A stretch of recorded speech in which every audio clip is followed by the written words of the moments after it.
Hello, everybody, and welcome to the Baka podcast.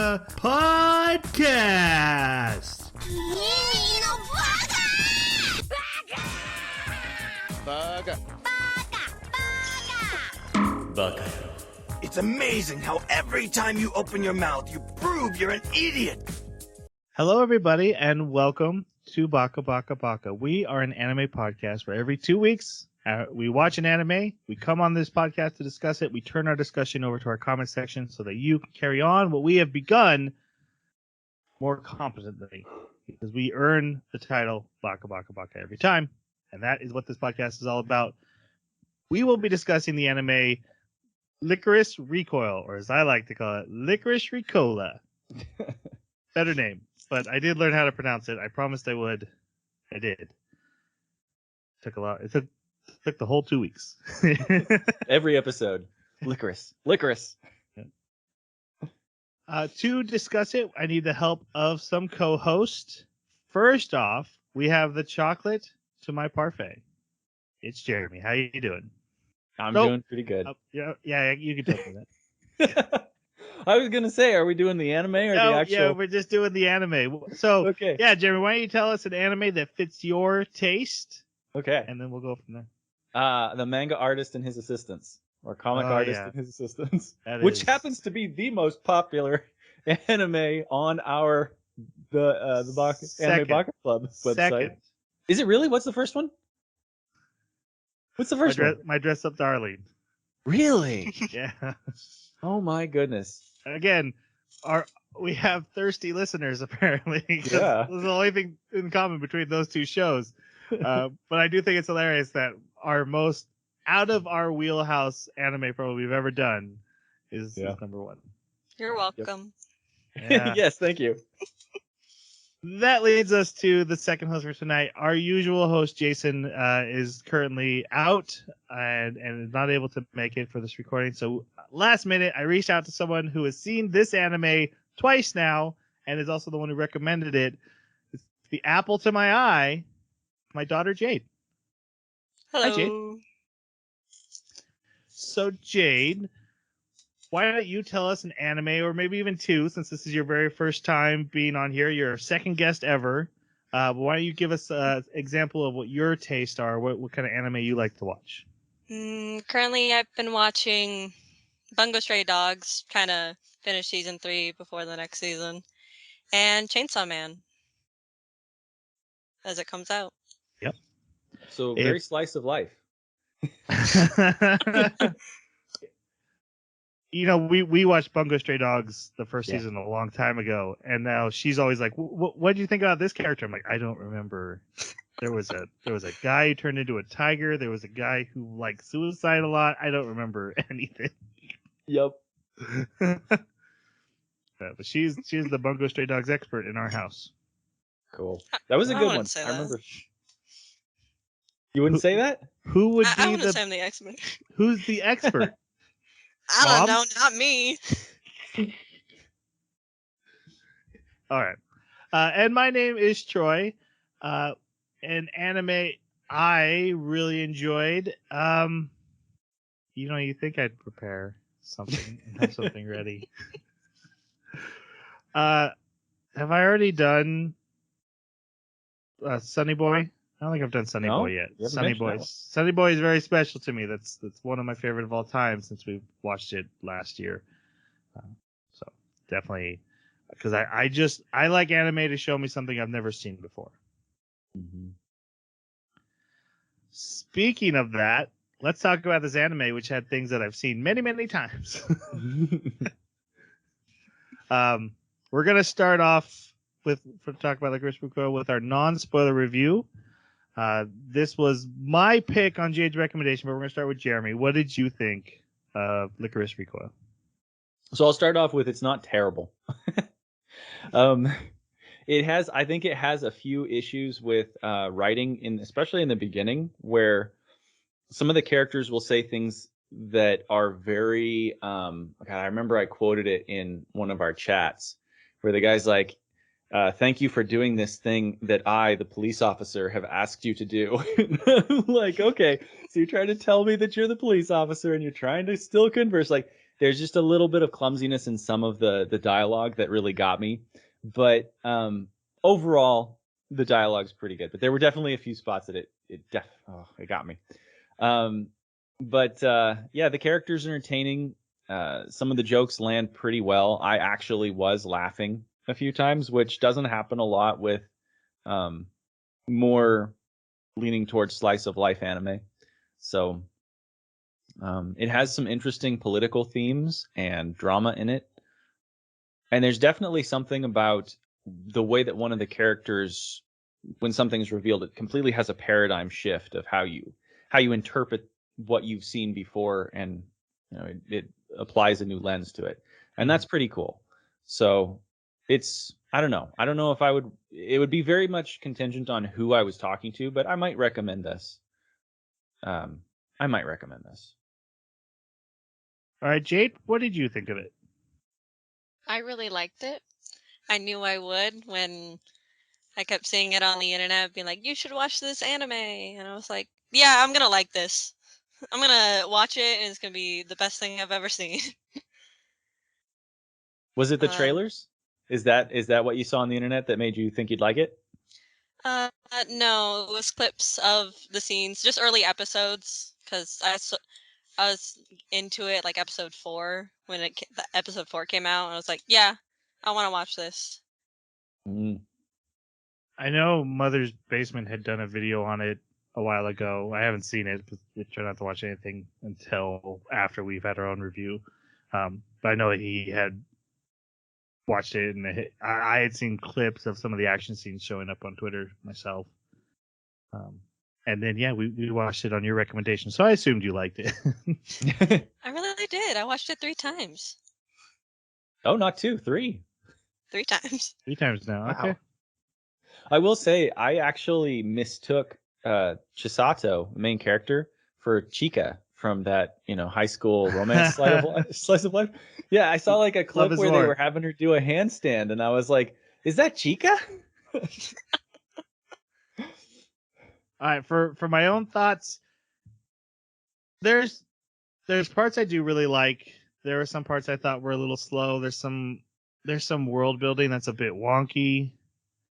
I'm having trouble connecting with teenage assassin girls. And I feel like they touched on some really cool themes, and some episodes are better than others, but I did feel like let's dip into that. But as a caveat to all that, we just got done watching like one of our best animes in a while. We did Made in Abyss season 2, which is just deep in exploration of themes and characters, and really anything that has to come after it that's like, hey, we're just kind of a lighter thing, and it's gonna be like, no, that's not how we do things around here. So I don't think this show is doing anything wrong. It's a good anime. There's parts of it that just don't really fit into my wheelhouse. There's some nitpicks I have, but for the most part, I enjoyed it, and especially the final episodes when it started getting more action packed, and we had some really good fights. I was getting Cowboy Bebop vibes at that level, so I was enjoying it. All right, what did you guys think of the opening and the closing? They were okay. Neither song was really catchy for me, but the visuals were okay. I saw one of the 60 FPS OPs and EDs, and that just was like pouring salt on the wound. Yeah. I know. It was like, if this isn't your favorite, watch this, and now you'll hate it. But it's all right. There's certainly some moments that are really cute and very funny, like the kicking at the end of the OP always makes me laugh. Where Chisato kicks her in the rear playfully, and she kicks her back with a whole lot of force. And I think it does a good job of showcasing the different characters that are going to be in it, and also presenting the theme. Well, not necessarily the theme, but at least the tone of giving you this sort of playfulness for the first half of the OP, and then in the second half, it kind of shifts into something that might be a little bit more melodramatic or tense. Like there's something foreboding about it. And of course, the very first episode picks up on that and gives you a full explanation of what it is, but I thought it was well done, at least in the OP conveying that. The ED was fine, but I don't know, it was kind of boring for me just seeing one of the characters just kind of hanging out in her room, and then maybe that's exactly what they were going for, but yeah. Jade, what did you think? I really liked both the opening and ending. It was cute. I really like the little details you can see in both the opening and the ending. They have little details of things that are more important in the show, but if you're not paying attention to it, you can easily miss it. But if you see it, it's kind of rewarding to be like, oh yeah, I remember that. I like the OP, except for like when they're showing off the fashions, and they're beautifully drawn. The girls are extremely cute, their outfits, but it's that part of the anime that I'm not here for. It's very much like, hey, we're also like, hey, there's cool action and conspiracies and fashion shows. All right, okay, anime. I disagree with you, Jeremy, about the catchiness. I especially thought the ending song was really catchy. I enjoyed the ending song. I thought it was a bit too high pitched and whiny for me, but fair enough. To each his own. All right. Now, before we go into our spoilers, our next anime is our year-end movie. So this will be out around Christmas time, after Christmas time. I don't know. I'm busy with Christmas, guys. I'll get this episode out when I can. It better be Christmas. I didn't put this hat on for nothing. Oh, that's great. When am I going to edit this? I got to wrap gifts. No, so yeah, we're coming up on year end. We're going to be doing the movie Bubble. Again, Jason won't be there for that. We're going to try to bring in another guest to help us review that. It is currently an anime movie on Netflix about doing parkour, but like there's floating anti-gravity at the same time, so it's like super parkour, along with some mystery going on. So we're going to watch that movie, and then after the movie, which we kind of use as our break, so we don't have to watch 12 episodes of an anime. We just have to watch like a 2-hour movie. Jason will be back, and we'll watch our retro anime. So Jeremy and Jason will each pick an anime that they want to share with the audience from the past, or one they had missed over the past couple of years. And so it's kind of a rules-free pick, not for algorithms, just something fun. It's for us. And then we'll be back with the normal picks. And I have already promised Bochi the Rock in our future, so yeah, you did. That's coming. I never heard of it, so I'm gonna be going in blind. I'm not surprised at all. Not quite up my alley, huh? Okay. All right, so now we are going on to our spoiler section. So if you have not seen Lycoris Recoil, now is your time to bail. If we've convinced you to give it a try. But if you're not worried about things being spoiled, please continue on listening, or come back. Come back after you've seen it to this point. I want to say that's been like 2 minutes, 30 minutes. I am not good at the time. Yeah, just come back to this part in the podcast, and we'll discuss it together. All right, moving on. Spoiler warning has been dropped. We're in a world. It's Japan. It's modern day. Japan has had a major terrorist attack where their radio tower was destroyed, or a giant radio tower was destroyed. And since then, almost all terrorist activity is ceased. That doesn't make any sense. Jade, you're going to have to help me with that one in a minute, but let me finish laying this down. Because my assumption was that this Lycoris program, which is a group of orphan high school girls, assassins, who murder anything that could disrupt the status quo. Anyone who looks like they're going to commit violence, they have a bomb, they have a gun. The Lycoris are like, boom, boom, you're dead. And no one saw that little high school girl had a gun, and now they just find a dead guy laying around. And apparently that's easy to cover up. They got cleaners, right? Right. But the Lycoris were there at the terrorist attack, so they weren't started because of the radio tower. They're not a response to that. They are just already there. Yep. Yep. They've just been there. Yeah, I think there was like one comment at a certain point where they said that they've been there since before this government existed. Oh, So there's some kind of ancient order of assassin teenage girls. So when they introduced this concept, my first thought was like Minority Report, like when you're obviously going above the law to protect, to have the ultimate peace.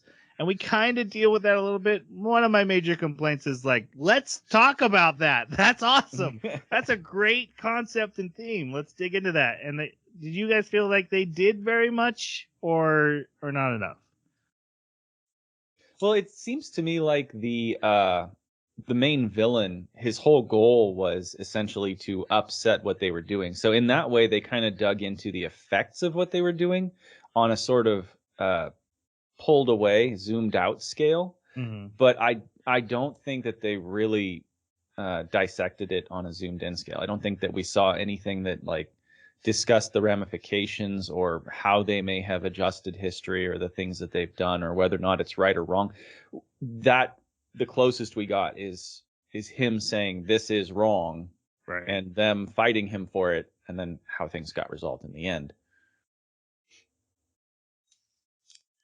I felt the show had like 2 points it was trying to get through, with the Allen Institute trying to talk about, pretty sure Yoshi says this, a talent is a gift from God that must be delivered to the world.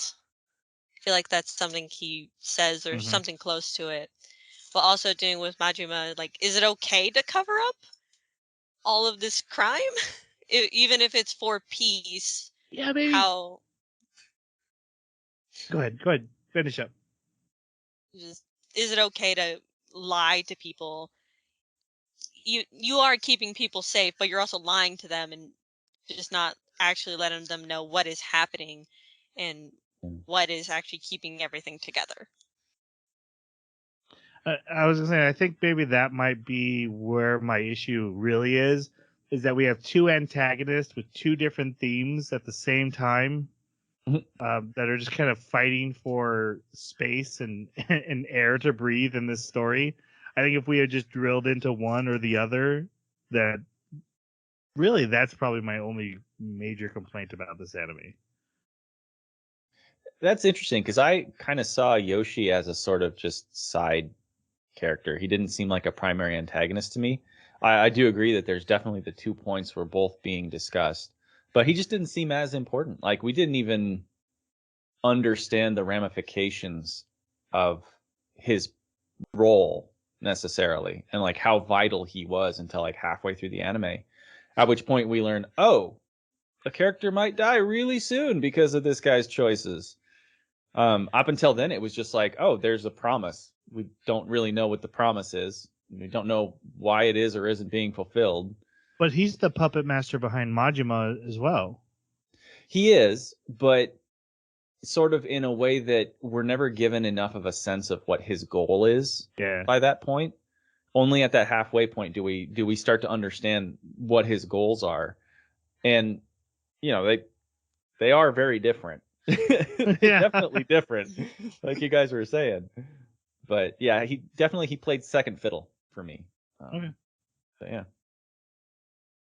Well, I definitely like one more than the other, but we'll talk about that. So we start with, as far as we know, this agent girl waking up late and running around crazy, hectic morning like she's got to go to school. That's kind of what they're leaning into, of like, oh, it's a crazy school day for her. She has Blu-rays of Guy Hard laying around. Oh yeah, an Exterminator. An Exterminator too. And she had another one for like Con Air too. I can't remember what that one was. Can't fault her chasing movies. But yeah, she's actually being called out to a mission that she's late for. And this is Chisato, our primary antagonist. So Jeremy, what are your thoughts on Chisato? She's funny. I think they did a really good job creating a character that was interesting, but at the same time a little bit abrasive.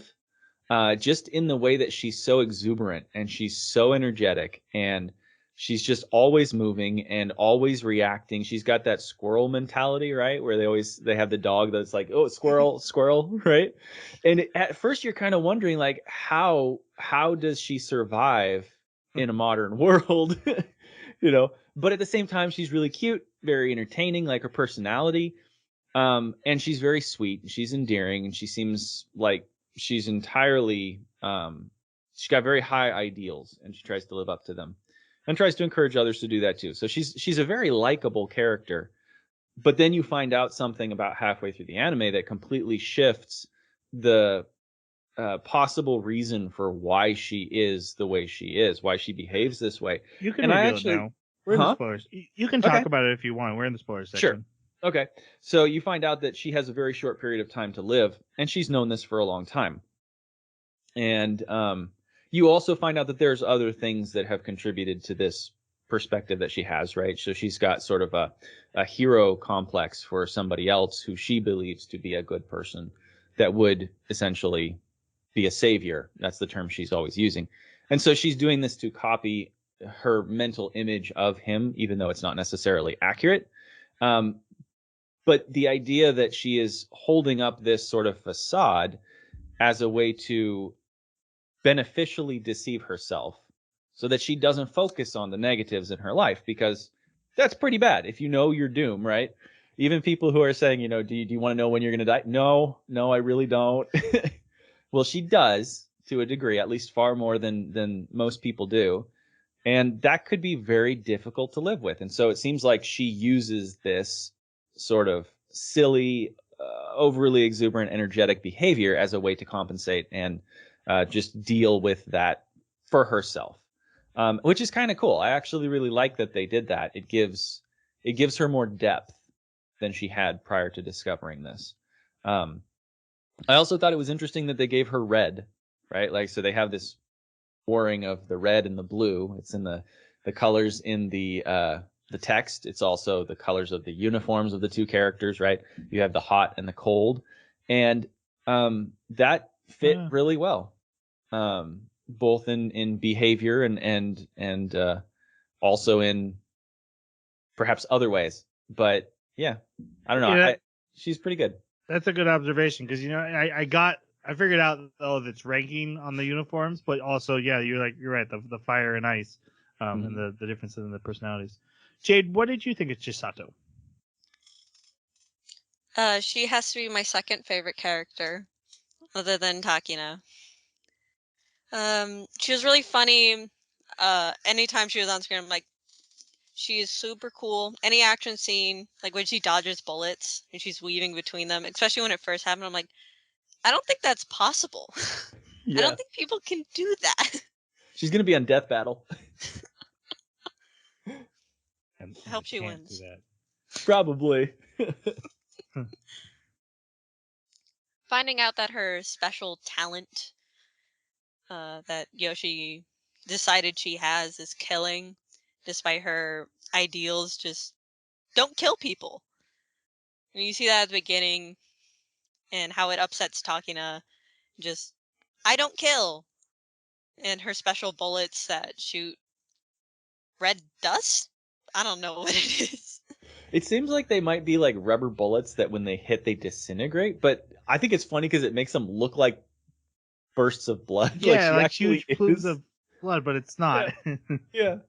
I think that's what I was going for. When you first see it, it looks like she shot someone. It's like, I don't kill. Mm-hmm. I just wound horribly. She does say it could be better to die than get shot by them. Yeah, I was thinking about that too. Yeah, she has no issues with horribly maiming or disfiguring or causing crippling. immense pain. Yeah.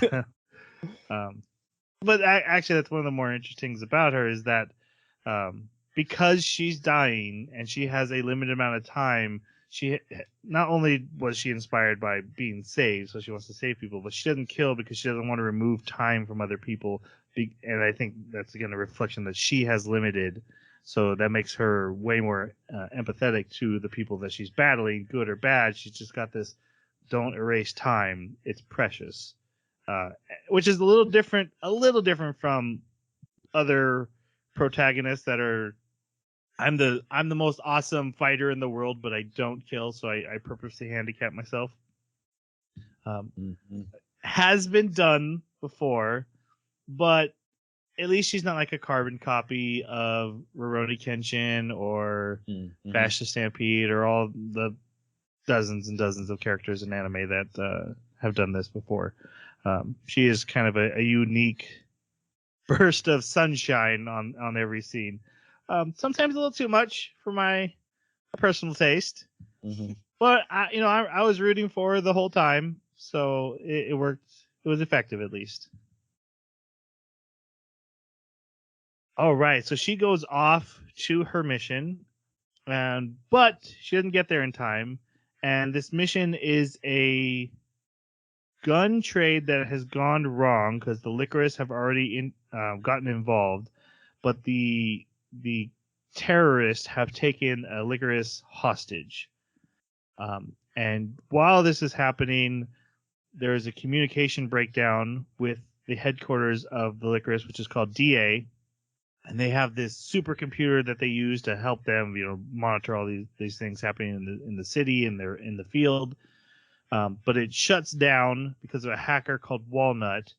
And one of the Lycoris agents takes matters into their own hands, takes a light machine gun and opens fire on the group of terrorists, even with the hostage in the way, going against orders, which it's not even so much that she put someone in danger. It was that you went against orders that seemed to be what gets her in the most trouble. That's a big issue. And the fact her commanding agent, punches her in the face after that. And the girl that was hostage is saved. Her name is Erica. She shows up multiple times in this anime. I don't know why. She's not important. She's great. She didn't matter. I think she did mattered. She was there. That matters. She even had like her own sort of conquering her weaknesses and her personality, and like she had an arc. Yeah. She mattered. In like 4 scenes though. Like it wasn't like she was her storyline was weaved through. It's just like every once in a while she would walk by and they'd be like, that character's having an arc over there. Okay, moving on. Yeah. Multiple episodes. This arc had to have taken place. We may not have seen it, but it definitely happened. The real story was about Erica.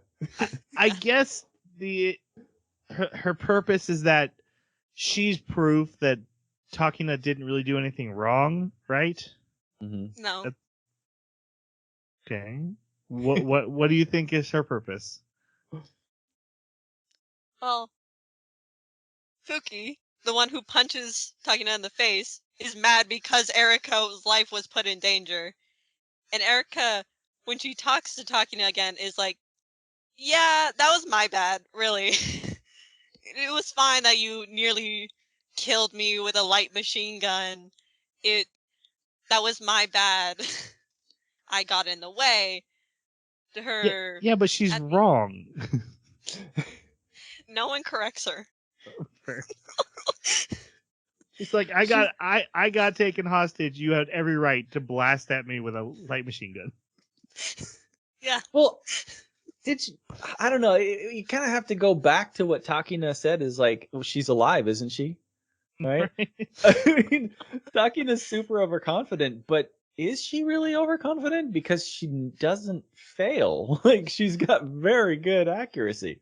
She is super accurate unless a character has plot armor, and then suddenly she can't hit the broadside of a barn. She's a stormtrooper all of a sudden. She's better than Chisato. That's true. Except for plot. You do have to say, I was actually really impressed that they did this. There's a few times in this anime I'm impressed with how much they try to be accurate. They did it with coding. They did it with the board games you mentioned, Troy. Mm-hmm. They also did it with the rubber bullets. I haven't fired them myself, but I have wanted to, and so I've watched several videos of people firing them and establishing differences in trajectory.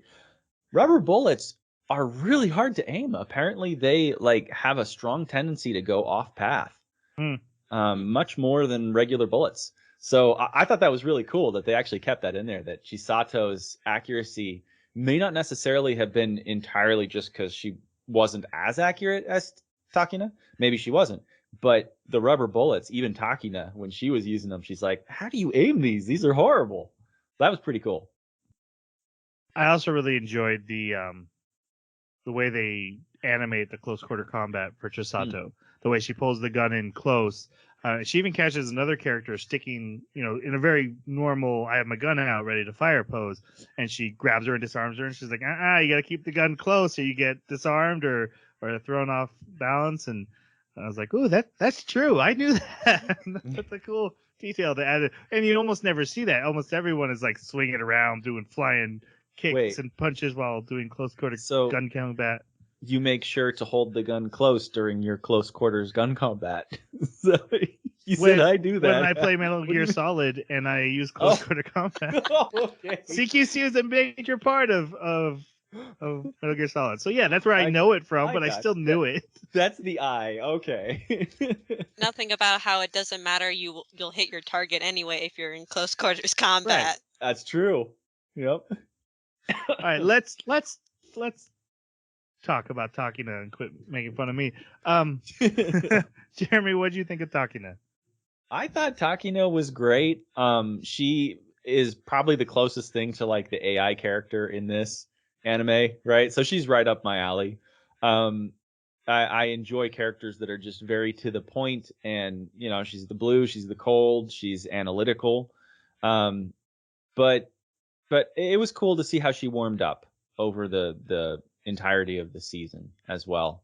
So, but I know this was your favorite character, Jade, so I don't want to say too much. Takina is my favorite character. I love seeing her grow just from going from no nonsense Takina to messing around and teasing people and making a bunch of jokes, especially at Chisato, because she would never call her necklace cute. That doesn't sound like Takina. Her interactions with Erika are also, back to Erika. Yeah, oh god. Are very interesting. Because she does feel bad that she nearly killed somebody. Even if it happened much later than it should have. Yeah. Okay. She does feel bad. Also, I liked how they didn't present Chisato as being like impossibly above Takina in like ranking and skills. Even though Chisato is a year older, they still did feel like not only they were close, but almost like equals, even in the Lycoris system. Mm-hmm. Well, and they even point out, I think it's Takina who pointed out, well, Chisato points out, you're so accurate, you don't even need to use rubber bullets because you can just not hit vital organs, which means that Chisato doesn't feel she has that option. That's so Takina at least has to be a little more accurate. The only thing that bothered me about that is, well, then doesn't Takina also have a gift for murder? Yeah, that's a good point. Yeah. Well, I don't think Chisato's gift is necessarily murder. They do I call agree. it killing. But they gave it, I forgot what they specifically said, but it was she can read people's movements and make accurate guesses based on both timing and their body language and just slight little movements of like even their hand holding a gun on where the bullet will aim. Mm-hmm. Yeah, she's got that intuition. So I remember they were like, she reads clothing and muscle movement, and yeah. Not super eyes. Okay, so yeah, I like Takina. I felt her story was a little bit predictable, but still well done, and I did enjoy watching her warm up. When she takes over the budget is one of my favorite character moments for her. That's a great scene. But early on, I was like, okay, conspiracies, secret agents. She's a double agent, and this whole thing is about how to kill Chisato. Because even up to like the rock paper scissors moment, where she's like, okay, no, I gotta learn how to beat her. I thought she was studying Chisato and figuring out what her kryptonite was, how to beat her. And I still think that would have been a really cool story beat, but That you know, would've. two best friends living on a beach is cool too, I guess. I will say that I was impressed with the way that she stuck to. She was very consistent and difficult to change the mind of, right? So Takina wants to go back to DA really bad, and it takes a long time for Chisato to actually kind of wean her off of that. Um, I was kind of expecting, just with some of the writing and some of the other choices that they made, I kind of expected a more shallow interpretation of this character. I kind of expected her to more quickly flip to kind of join Chisato in her lifestyle and her choices, but she stayed, true to what she wanted for a very long time. It took a lot to convince her otherwise. They even gave her a long segment where, she was off screen because she was thinking about it, and to come in at the last minute, that's pretty cool. So yeah, I got to give them kudos for the way they handled her in that as well. All right. So back to the story. Due to this incident, Takeda has been reassigned. Well, you could also call it fired, and that's because there's this side business group division. It's really, what's the word I'm looking for? Like, where it's not solid. It's like fluidous? No, that's not right. I don't know. That's not a word. Fluid is often Yeah. a word. It's just used for that. It's really hard to pin down. So basically, Chisato decides to quit DA and start up her own cafe, takes her trainer with her, but they're still funded and sanctioned by DA, so they're considered a subdivision, but they are independent to the point where they're sometimes going on missions against DA. Yeah, I thought this was kind of weird where Yeah. like they even call it out that she's able to keep her license so that she can still have the rights of a Lycoris, and she gets the budget from the DA, so she's still being funded by the DA, but she kind of acts independently, and I'm not sure I understand how that works either. It's almost like the budget is tied to the fact that she is a Lycoris, and whatever she does with it, as long as she keeps it current, it's like a license to kill. She can just be a free secret agent. Well, the DA really wants to keep Chisato on a leash, as they say in the show. Like, they want to have control over Chisato just because of how good of a Lycoris she is. Well, she's not maybe the best subordinate to anyone. She does. She's kind of the best at what she does. So she's like Michael Jordan, and they allow her to go play baseball as long as when they say you have to show up for the NBA Finals, you show up for the NBA Finals. Is that a fair metaphor? Yes. Do you know who Michael Jordan is? Don't ask that question. God dang it. I watch anime, not sports. No one makes me feel older than my own daughter. Okay. I'm okay. Well, I think just the fact that she shows up in this first episode and she's supposed to help them at this gun heist, or gun trade, I think you're right. I think you got something there. Mm-hmm. But the important part is, though, so like by talking over there, some people are saying she's fired, some people are saying she's moved. It's kind of both. She's no longer with DA, but she's still within a place that they can keep an eye on her, call her back if they decide they need her. She's not free from DA, but she's not in DA either, and she hates it. She's in this limbo. She wants to get back to her job. She explains it, correct me if I get this wrong, but she explains it basically that, they've raised her. This is her home. This is her family. And they're like, you got to go. You got to go live with your cousin. And, that's kind of her situation here. And so she's like, I want to go home. Mm-hmm. It's really interesting. I mentioned this in the pre-show. I watched a series called Utopia this week without realizing that it actually had a lot of overlapping themes with this. And in this story, Utopia, you also have assassin children that are raised in a home. It's literally called home. And it's also called a farm, which was really interesting because that's a place where you grow child soldiers, right? Like child killers.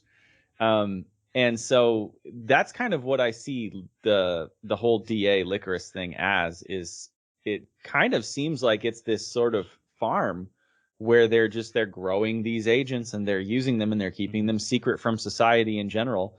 And so when you have something like that, a society kind of grows up within it. And many times it's presented as a cult. It quite often is. But in the Lycoris society, it seems like I don't even know like how much exposure these girls get to the rest of society, right? Because they're in uniforms, but they don't go to They don't regular go to schools. Nope. They only go to the Lycoris school. Those are just camo so that they can look like real people, but they're not real people. Which is kind of Chisato's whole thing, right? Like she's like, I carved out a real life out of Yeah. whatever that thing they're doing is. Mm-hmm. Yeah. So yeah, I can totally see where you're coming from with like Takino wants to go home because she's a fish out of water. She's never been out of the institute. She grew up in the dorm and wanted to just continue there. Yeah, that would be frightening. That would be really frightening. All right, so it's a cafe that they're based out of called Lico Rico. It is a sweets and coffee cafe, but they also do board games. We'll get to that in a second. There's a couple other characters who work here. There is, again, the teacher that Chisato brought with her. His name is Mika. So, Jeremy, what are your thoughts on Mika? Mika's an interesting character. Okay, the first thing is I knew he was doing that. Okay, a long time ago, I don't know if it was like, Oh, the leg? yes, I knew he was doing that with the Good leg. call. I knew it was I didn't get alive. it at all. Oh yeah, I knew it. A long time ago, I saw there was like this guy, and he was walking around, looked like an old man, and it turned out that he had like a fish bowl between his knees inside of his robe, and he was like just practicing. Like I don't know if this was real or if it was a movie. I cannot remember. But it made such an impression on me that now whenever I see characters that wear a robe and limp, I'm like, do you have a fishbowl under there? Like, are you lying to me? You're probably an incredible athlete that's training with every movement. So yeah, I loved that about Mika. The fact that, you know, his crutch is just a big facade. Lots of facades here. Yeah, that was pretty cool. Also, I kind of liked his vibe as like just the laid back old guy that's taking care of the cafe, knows how to make coffee now, even though he didn't used to. And I don't know, he just felt very relaxing, even though he had all this craziness going on in the background. All right, Jade? I really liked Mika. You know, he just kind of made the group kind of come together. Instead of just being two teenage girls, like here's an adult that's actually here supervising them, not just letting them run wild and kill people. As they are wont to do. Well, actually, it's the opposite here, though. They are want not to run around and kill people, and he's allowing them to do that. Well, just maim. Yeah. Yeah. I really liked that Mika got to be the one to kill Yoshi. Spoilers. No, I'm kidding. We're in the spoiler section. Yeah, you're right. I really thought when Yoshi, like, he was either going to live or Chisato was going to kill him. I was certain watching it. I'm like, that's going to be the two possibilities. And then Yoshi got to walk away. And I'm like, okay, so he gets to live. And then Mika killed him. I'm like, you deserve that. Right? Yep. I thought Takino was going to get him. I genuinely thought that might happen for a little while there. I kept waiting for Mika to like snipe someone and save the day. Like, support is here because he had the sniper rifle, the sniper suit in the beginning. He set up to add provide support. I kept waiting for that, and they didn't go with it. Mika is actually my favorite character in the anime, but I'm gonna start off with a major complaint about him. His secret is kept way too long past any point of logic. Like things are burning to hell around him, and he's like, "Nah, I don't need to say anything. I can probably this will probably work out. It's fine." And they clearly show that Mika is aware of everything going on, holds all the cards, and is just letting all this play out. And it was so frustrating. I'm like, dude, just say something. And he does at the very end, like, oh, by the way, here's the full truth. It's like, you could have saved so much time. You said this 5-6 episodes ago. All right. That's more of a writing. I do like the fact that he actually addresses this in a conversation with her and says, should I have said something when you were young? Should I have told you Yoshi was a jerk when you were young? I completely understand his reason for keeping the secret up till the show. I just feel like once we're watching the events of the show are happening, Yoshi has come back. The terrorist things going on. Things are really starting to go crazy. Chisato's clearly being set up for something. The guy in the wheelchair shows up. Like, it's okay. The timer ran out. It's time to say something. Yeah. And I do feel he went past the logical place to, all right, I need to reveal the secret to you. Up till the story starts, I get it. Yeah, I we were happy, things were going good. I didn't want to break what was good until I absolutely had to. But he absolutely had to, like 3 or 4 episodes before he did. Do you think? I don't know. Go ahead. I don't know, because at that point Chisato was dying. Like before that, they were living their life. Even when things are kind of going wrong, Chisato is fine. It's only until things are getting serious. You have 2 months left to live, if you don't overwork your heart. So you disagree with me? Grounded. Yes. All right, Jeremy, what'd you say? I had to make that joke one time, Jade. I'm sorry. Okay, no, but now I want to talk about what I do like about him. I think Mika is in a much cooler anime than all the other characters. He is dealing with really heavy things.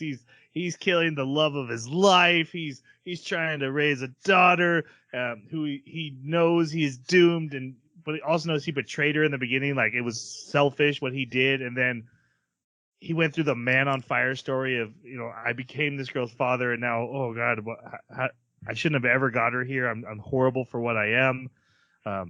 He's murdering characters in the background when no one else is watching. Mika's a cool agent. I want to see Mika's story kind of more than I want to see everyone else's story. His stuff was cool. Who did he kill in the background other than Yoshi? Yoshi, but all the other characters have left. What I mean is everyone's left and moved on with the story, and then he's wrapping up stuff in the background, murdering people, beating the crap out of the assistant. Yeah. And running a board game shop. So cool. Although not well, I guess, if we look at their finances. Not doing a great job. And not really in charge, which is weird. Yeah. It's Chisato's cafe. It is Chisato's cafe. Yeah, that's true. I was curious, when you mentioned the criticism that you had before, was that a criticism of him as a character or of the writing of him as a character? Kind of more the writing. The writing? Because, like I said, I agree with the character's reasons for keeping his secret. Mm-hmm. I just felt like the events of the anime, a character with that secret would have been like, okay, it's time to say something. And I feel like the writers were like, no, hold on to it longer, especially since it's not even that. I didn't feel like it was that big of a secret. It kind of almost felt small potatoes for how much buildup they gave it. Yeah. Do you think that it fits him, though? Like, it is a bad decision. I 100% agree with that. But if you look at how many times that he allowed Chisato to walk up to Yoshi and talk to Yoshi and then was like, oh, I'm sorry. my bad again. Like it happened twice, once in the Yeah. flashback and then again later. And there's other times it just seems like he's not very good at making decisions. Like he's good at all the stuff that you mentioned of like him going and, cleaning up the battle scenes afterwards, making tactical decisions. But when it comes to social decisions or how to predict what's going to happen with this child, it seems like he's just really bad at that. So I don't know if that's maybe a character issue, a character flaw. That's fair. And to that I say grounded. Me too. Oh, Well, grounded. Mika spent most of his time in the working with Lycoris. He even says, like, I would still be out in the field killing people if it weren't for my leg, which is fake, but still. Yeah. He kind of spent his whole life killing. So maybe social decisions aren't his strong suit. All right. You guys have a good point. I'll take back my one complaint about my favorite character. You got me. All right, let's move on to Mizuki, the old hag. What do you guys think of her? I love this character. Just the fact that she is exactly that. Like she's a spinster. Which is so funny because she's not that old. You know that she's not that old.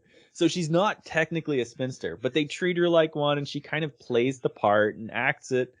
And I love the joke that they just keep going, the running gag where she's like, yeah, I'm going to go to Vancouver with my boyfriend, the Hung, who doesn't really know she even exists. Is that the tennis player at the end on the TV? Yeah, who like has another girlfriend or is getting married or something. Yeah. Yes.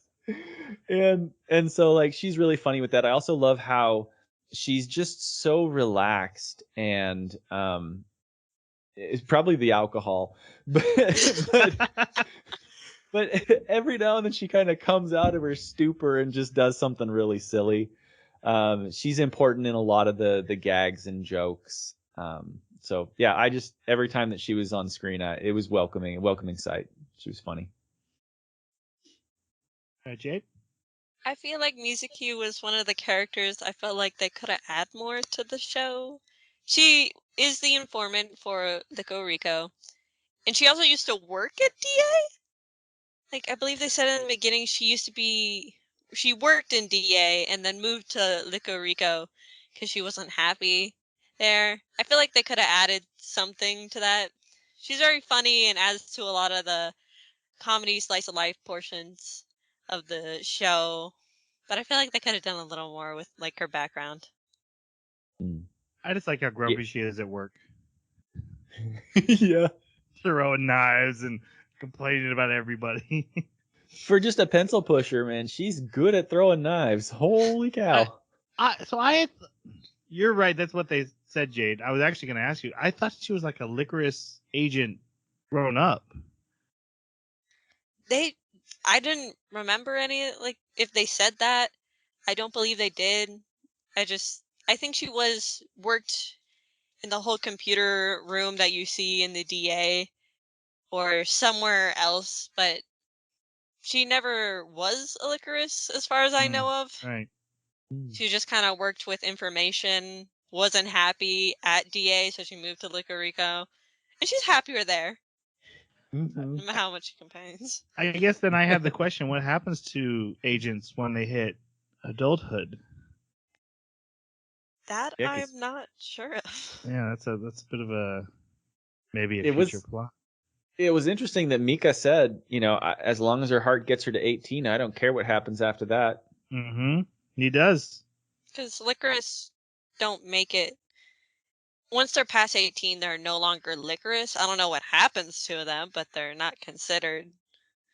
Maybe they become adults and go back into society. There's no that way wouldn't work. No. Work at all. So in the wouldn't know how to integrate. Second to final episode, they're like, "Hey, these girls have been exposed. Okay, murder them all." And like, yeah, that's and I wouldn't be surprised if they're retired. They either had to go on to become regular agents. But man, even if you have that many secret assassins hitting adulthood and you let go out into the world out of your control, that's You're gonna have crazy merc groups and black ops teams. Yeah, you're gonna and your secret's gonna get out real quick. Mm-hmm. So they're probably executing them. I don't want to think that they'd be executed. Well, they're clearly not. But see that I guess so. That's what I wanted more of. Is like, there's no way this group is morally good, and it never says they are. It definitely hints that they're not on the up and up. But I kind of wanted to dig into some of the dirt, and I thought we would be taking on. It'd be Lycoris versus DA, and it just didn't go that way. No, in the end, like Lycoris helps DA propagandize everybody and hide again. Mm-hmm. All right, back to the story. All right, so we get Chisato and Takina meeting. Obviously, like Jeremy said, fire and ice, not really getting along very well. We learn like 1,000 guns were sold at that and are missing from the mission at the beginning. And then Chisato takes Takina out on their daily deliveries. So besides running a cafe, besides sometimes hosting board game night, besides making deliveries, they also take job requests. And this is where I started being like, wait, so how much of Lycoris and DA is known? Because they go to a police station and the police officer is like, hi, 17-year-old girls. This woman is being harassed and needs bodyguards. Can you go do that for me? That's right. And I'm like, oh, so the Lycoris are known. He's like, oh, here's competent, combat-ready teenagers I can send out into the field. But later, this same cop is investigating, like, where did these bullets come from? This is a government conspiracy. And I'm like, wait, what is the truth? Both. Okay. So, yeah, they're sent to meet this woman, and she's been harassed ever since she posted on social media a picture of her and her boyfriend. And they figure out really quickly the reason is behind her was actually the actual gun sale from the beginning. So they decide to protect her. They decide to have a sleepover. So Chisato's got to go get sleepover supplies. And Takina realizes they have a tail and leaves her to get abducted as a trap. This was great. This was awesome. It's like, how do you use the person you're trying to protect? And then opens fire on the van she's in. Confident that she won't hit the... Yeah. Chisato arrives, sees, and is like, no, that is not what we do here. We're not about, like, mission completion. We're about, like, helping people. She notices a drone watching them. Takina is able to shoot it with her marksmanship. And then Chisato goes in, and this is our first combat scene where she just runs in and blasts everyone at point blank range with rubber bullets in the face, in the head. Doesn't matter to her. She just knocks them all out and takes out these terrorists. I gotta say, the reveal of how quick she is and her reaction to bullets, that's all so well done. Especially her movements, the way that they handle that. They do like little bullet time slowdowns sometimes. And it's very cool, very pretty to watch. However, her hair gets shot a lot. Yeah, she never has to get a haircut because it's constantly getting trimmed. I just felt like by the end, to even it up, she's gonna have to have like a pixie cut because she's getting bullet holes in her hair over and over. Yep. Small price to pay. At the end, we see the hacker talking with a mysterious businessman. You know the type. If you see mysterious businessman in limo talking in the darkness, villain. Yeah. You just don't know if he's a major or minor villain. Right. And then we see an apartment in the background explode, and that was apparently Walnut, the hacker, who took out the communications of DA because she had asked questions, so he took her out. And then that same man goes to the cafe. This is I got that you didn't feel this way, Jerry. I feel he's the primary antagonist. He's the actual antagonist of the series. But yeah, I get you get. So either way, depending on point of view, he's one of the antagonists. Your guys' thoughts on Yoshi? Oh, Yeah, you're sorry, you're the I Jason seat. slipped into the Jason mode there. I'm listening for Jason's voice. I'm like, um, so let's see. So this is this guy Yoshi. I didn't like Yoshi. I kind of found him to be just sort of like this annoyance that was always in the background gazing at the screen because they made him so like he's got the pretty eyes, like they tried really hard to make him have pretty eyes, and so like knowing that he's pulling all the strings and he's doing all this manipulation, that part was cool, but there was something about his he had this sort of the confidence that I don't know. To me, it just didn't seem warranted. Maybe it was because they didn't give enough information quickly enough, so it just felt like somebody being pompous. But I don't know. He was kind of irksome to me a lot of the time that he was on the screen. Yeah. In the end, I mean, he was fine as like the guy in the background, the maniac that is just kind of. And when I say maniac, I mean like the egomaniac and the fanatic that has a sort of ideology that they're living by and forcing onto everybody else. And maybe that's what I don't like about him. I bet that's what it is.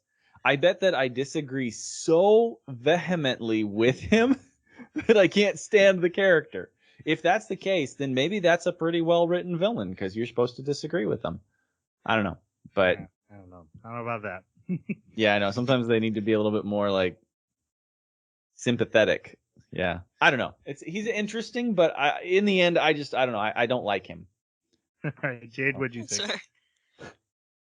I don't know about small time villain for Yoshi since he kind of made all the action scenes happen because he's controlling Majima. He he was that guy in the wheelchair with the goggles that was all voice AI.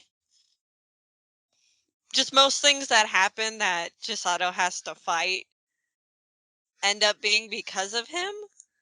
Mm-hmm. It kind of felt more like a major villain, while Majima was more of the small time villain, at least in my eyes. Do you like him as a villain? Yes, Oh, I well, liked him as a villain because he is directly opposing Chisato's ideals. that's fair. I can Chisato see doesn't like want to kill. yeah, if you're if you're leaning into the theme, he's definitely the opposing view of the theme. But I don't know. His reasoning for creating the Allen Institute and trying to get Chisato to kill again, I found was interesting. I know you guys complained about it, And I'm but going to. I know you will. Let me continue to talk a little bit All more. right, all right. His whole point why he's doing this is that if someone has a talent, someone that they're just gifted at this one thing, they have a right and a duty to the world to give that talent to the world. While Chisato's is negative, he does believe that that can be of use. I don't know how he exactly thinks killing is helpful and useful. Even as a Lycoris, this just makes the job faster. But he also talks with Majima in a scene, and Majima's like, "I'm not using my talent. Do you have a problem with that?"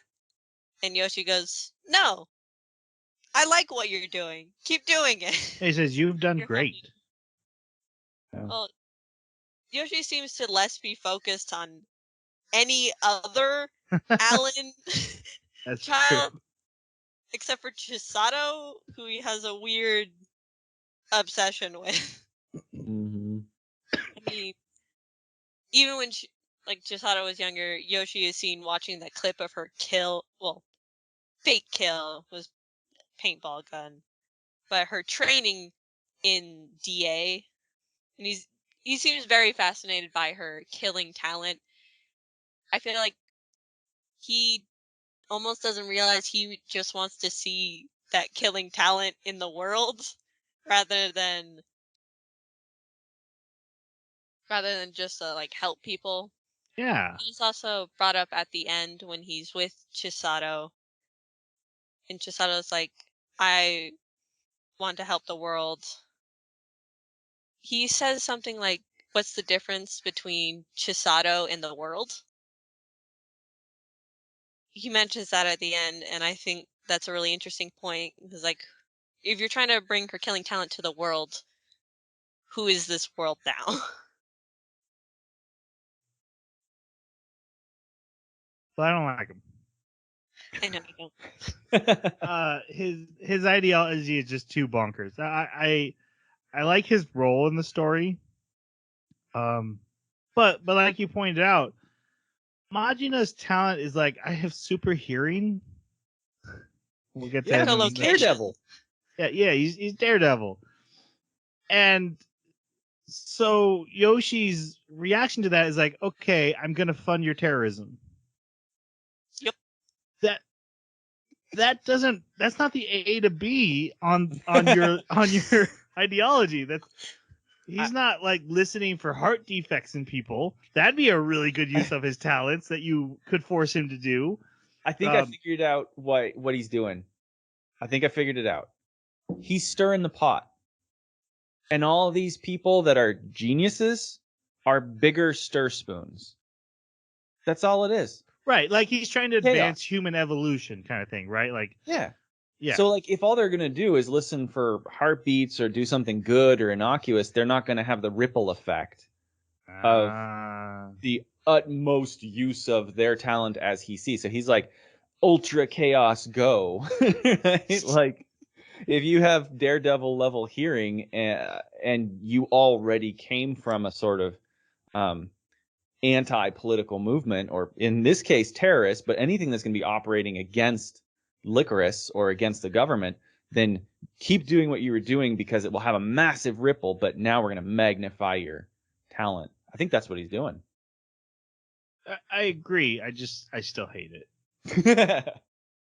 Okay. It's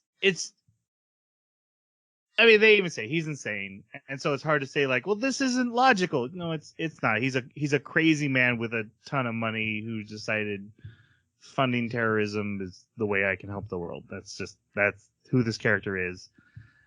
I found the other antagonist way more appealing, way more interesting in the story. Yoshi just didn't cut it for me. Doesn't Yeah. get the mustard. That's what I was thinking about. Ultimately, when I'm saying that I think this other character, Majima, is more of the main villain. I think it's just because he is. I had something there a minute ago. It's gone. He matters. This other guy, I don't know. He doesn't seem to matter to me. There was something. I lost it though. It'll come back later. All right. It's late. Yep. The next episode, we are introduced to Walnut, who DA gets reports he's dead, but Walnut has hired Rico to protect her. We found it's her. Her name is actually Karumi, but I'm probably gonna call her Walnut because that is way easier to remember. And so basically, we get this adventure with Chisato and Takina getting in a car with this squirrel, a person in a squirrel costume who drives like crazy, and they're being attacked. There's another hacker called Robata I need to mention, the rival hacker. I don't have this character listed to talk about. Literally is just there to have a bad hacker. We don't get a face. We don't get anything. All he does is just scream, "I'm a great." His entire motivation is, "I am greatest hacker," and Yeah. I don't like the character. Okay, there is one really funny thing about him. Would you say that he's like a short, skinny dude? I guess. That's exactly how Walnut describes like what you thought I was gonna be, a short, skinny dude. You've been watching too much TV, and so that's what this other hacker is. I thought that was a funny stereotype. Okay. Yeah. I just thought it was funny. Whenever anyone would talk to him, he'd be like, I'm the greatest hacker now, Like, he recognized Walnut was better. It was like, Walnut's finally dead. I get the throne. Yep. And while you sit in the audience, you're like, no, no, you're not. Yep. We all know the secret. We get a couple action scenes. They get their car taken over by this robota, and they manage to shoot the drone that's providing the link. And then they're chased by a couple extra terrorists, and they have a gunfight. Chisato wounds a couple, and Takin actually shoots a few.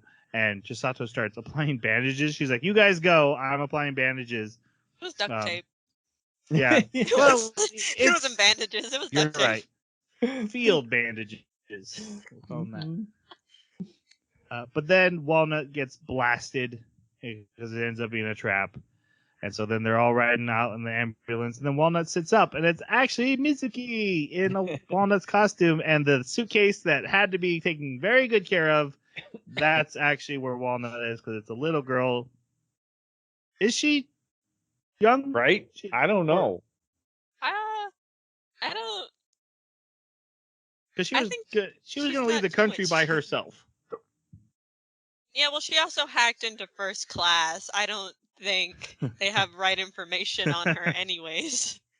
Didn't they say Walnut has been the greatest hacker for 30 years? Yes. So is this like the Dread Pirate Robinson, or is this actually the same person? Great reference. It's Roberts, but it's a great reference. Thank you. You know me, I'm not going to get it right. It was very close. Anyway, so Walnut joins Lico Rico. Basically, she's hiding there, and to be allowed to stay, she has to support them and becomes their hacker. Also, But she, you could. I wanted to talk about during this episode how when Chisato's helping one of the guys applying, I think it's Vaseline? I have no idea. She's just applying some cream, putting on duct tape, on how one of the bad guys, while she's helping him and having a conversation with him, he almost tells them it was a trap. And he does at the end. Like, he debates on it during the conversation, and then at the end is like, don't go through that door. And that's why, like, Chisato goes and runs to try to save them. She's too late. Yeah. But I just liked how Chisato's no killing thing and just have a good time in your life changed this guy's mind and made him a little bit better person, almost stopping murder. Almost. Yeah. Yeah, it led to a Almost. tactical advantage too. So like even from a military standpoint it was beneficial. In the next episode, they have to go. Chisato is called back to DA for her yearly testing or whatever it is that she never wants to do. Fitness exam. Takina, who wants to get back there real bad, especially talk to the commander and plead her case, decides to go with. This is after she refused to play board games with everybody, and that's just not a good person who refuses to play board games. Yep. You're trying to talk about me? No. Sure. No. You want to play board Very games compared after me to this? one. No. It's kind of late. It's gonna be like pretty late. I don't think anyone else would play. It's winter break. What do you got? Look, we gotta get back to the episode. All right. Yeah. So they go to DA. The commander's like talking to Chisato and like, hey, you should come back and you should do this. And Chisato's like, you should bring back Takina. And Takina meets her replacement, who's this smug girl named Sakura. And then we see Chisato's old partner and Takina's old commander, the one who punched her, whose name is Fuki. Fuki, yeah. Yeah. And they basically hurt Takina's feelings. She runs off. We get this scene where Chisato goes and like spins Takina around by a fountain. It's like, cheer up, yeah, your life sucks, but it could be better. And then they do a mock battle, and Chisato goes alone, counting that Takina will change her mind and join. And we see some more that Chisato's just the best ever. But she refuses to win, waiting for Takina, and then Takina shows up, punches Fuki in the face for revenge, and then scene. shoots through Chisato, knowing she'll dodge so that she can hit Fuki and they win the mock battle. Then they go home to play board games together. I just want to say that on the speed test that they show Fuki go and she's pretty fast, and then Chisato goes and she's really fast. That's still not bullet dodging fast. No, it's true. That's true. Supposedly, like, her ability must be to predict even when they're going to pull the trigger. So she's actually moving based on their Before they muscle actually speed, fire. not bullet speeds. Right. But I don't. Which is how she loses that paper rock scissors later, right? Yeah, because she's judging Yeah. muscles incorrectly. Yeah. And also, Takina rushes it. You can hear in the audio, Takina, instead of going rock, they say, like, first goes rock, then paper, then go. She just Chisato's preparing. She's going the normal speed, and Takina just starts rushing through it. Just like, rock, paper, scissors, go! It just shows that Chisato's... Which is funny. Yeah. It's funny because, like, that speed wouldn't be anything compared to combat. Right. Right? Yeah. But still. Yeah, the bullet dodging thing, I kept being like, that's still like really hard to do. Like, I have a hard time buying it when Vash the Stampede, an alien, is able to do it, and you're trying to tell me this girl's just really good. But it is, it's the plot, so it's fine. Yeah. The next episode, due to Takina wearing men's boxers as her underwear of choice, which Jade, so you have a point about the lack of fan service in this, right? Yes. The show has considerably less fan service than other shows that I seen and watched, even of the same genre, being a slice of life with a bit of action. The only fan service scene I can think of in the show was when Chisato did a handstand. Yeah. Her thighs are on display. Mm-hmm. Yeah, But, and there's a reason that one got clipped.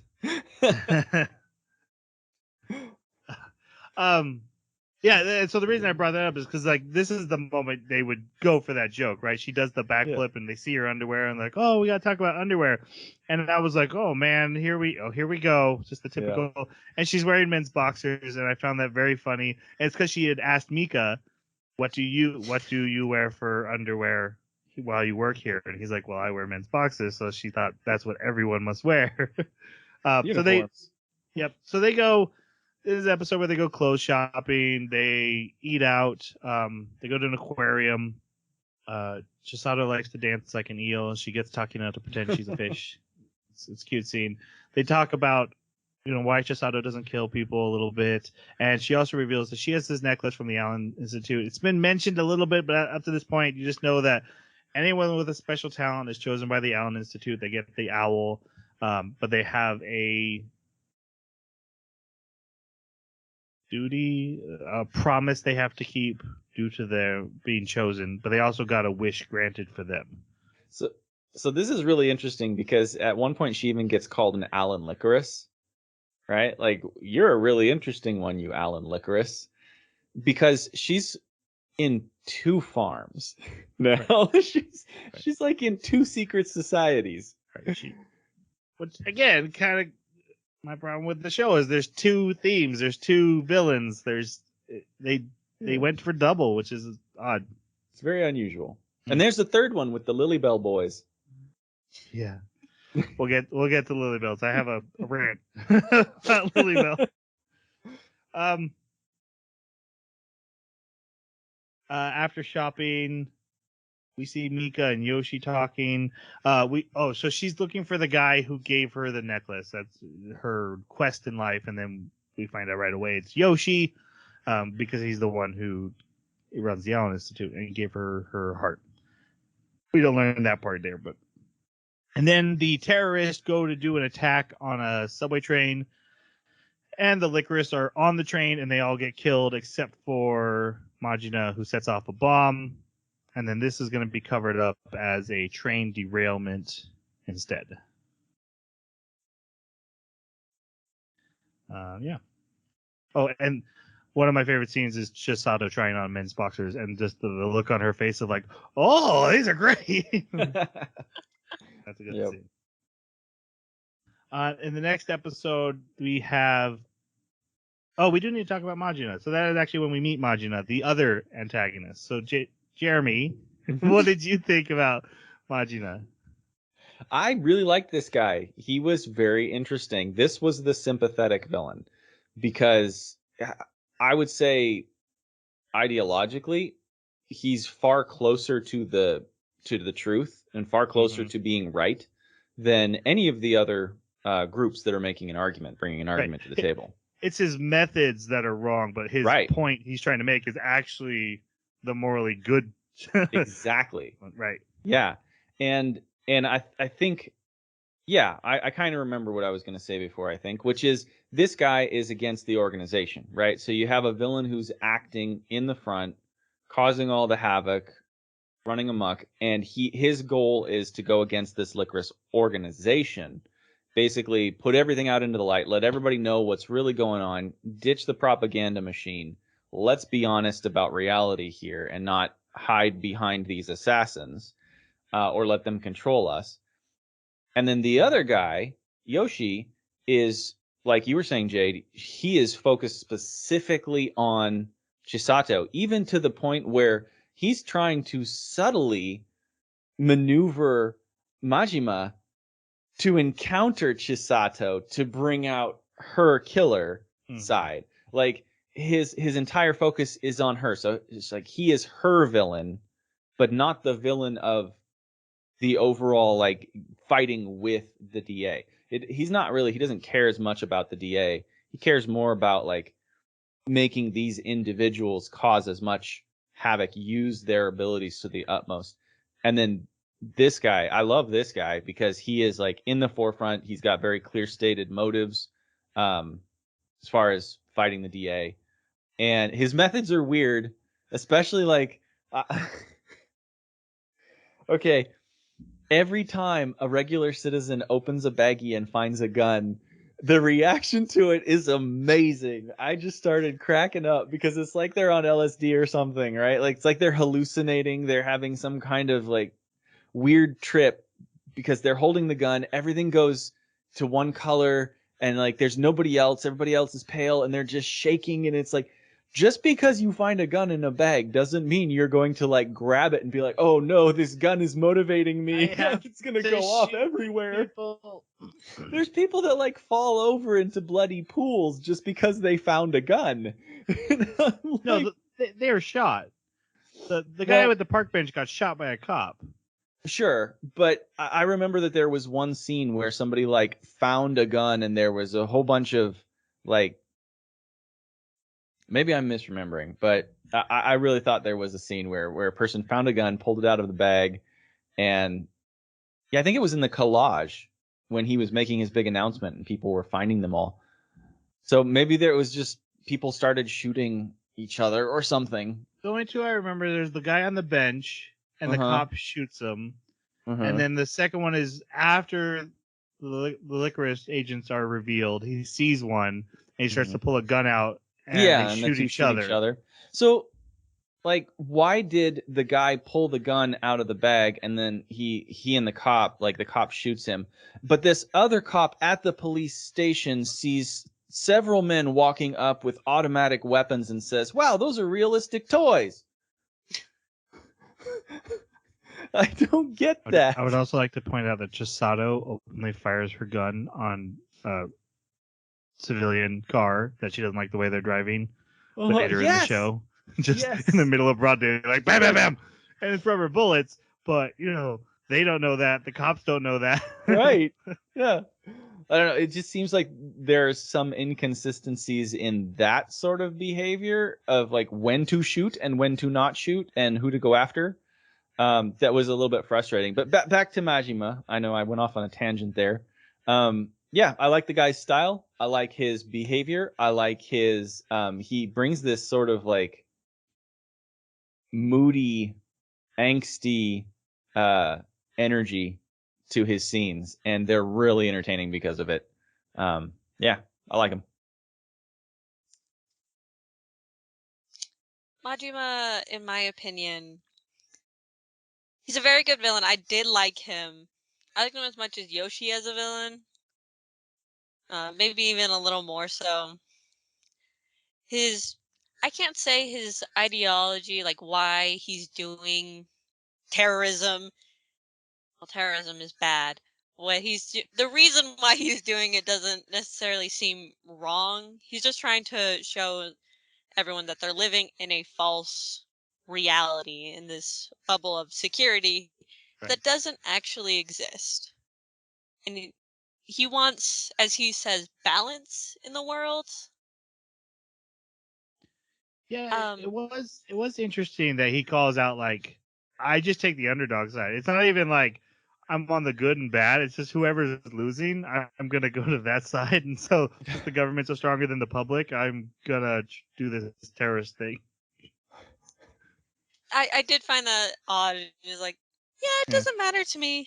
One thing I noticed True. when I was thinking over it, when he's holding Chisato hostage, Chisato goes and makes coffee.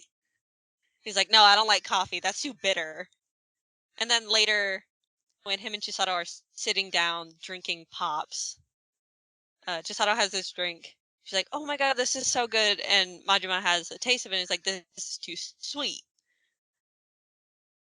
That's true. So it's odd that both scenes he drinks something, it's too much for him. Do you think that's just sorry? I was gonna point out how you can kind of think of bitter and sweet as kind of like the good and wrong. How he wants balance. Something too bitter is not good. Something too sweet is not good. And also Chisato really like sweet things.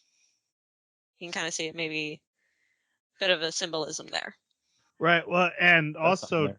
Chisato's Cafe is both ends of the spectrum. She has a coffee and sweet cafe. She does both ends of the spectrum. And I think you're onto something. I think that's a huge character moment and theme moment of maybe even like he doesn't like anything. Like he's never gonna be happy. Even if he got his wish and the society changed, he'd be like, no, change it back. I'm gonna terrorist to change it back. That's a really good that's good observation. He kind of does that at the end when he's trying to blow up the building. He's like, I don't want a world where reality is manipulated. Like, he says that he's blowing up the second tower because the second tower is built to show that Japan's recovering from a terrorist attack. It's not. And he's creating all this fear, but it's almost honestly he keeps going back on his word half the time. Yeah, he doesn't have a bomb. The bomb's a fake. Mm-hmm. Yeah, it's fireworks. It winds up being fireworks exactly. Yeah. So I think you're touching on some really good stuff here, Jake, because he is interesting. He's layers. The only thing I really want to add, other than that, he kind of looks like a green-haired Spike Spiegel sometimes. I love that he in the final fight, and we'll talk about it, but that he stops the fight. There's just something cool about that. Of like, hey, I could kill you if I wanted you, but I'm not that kind of villain. Let's just sit down and talk for a while until you're ready to go. Yeah, he's a good villain. He's I think he kind of definitely won me over. At the beginning, I wasn't quite sure. I was like, he just kind of feels like random bad guy doing random bad guy stuff. But the more they gave him screen time, the more he explained stuff. I definitely enjoyed him. He's definitely the better villain, I think. Are we gonna talk about his echolocation? Yeah, go ahead. When I didn't pick up any signs that he had like this talent for hearing, like he could hear things and also echolocation, which is impossible for humans to do because we don't have the ears big enough to pick it back up.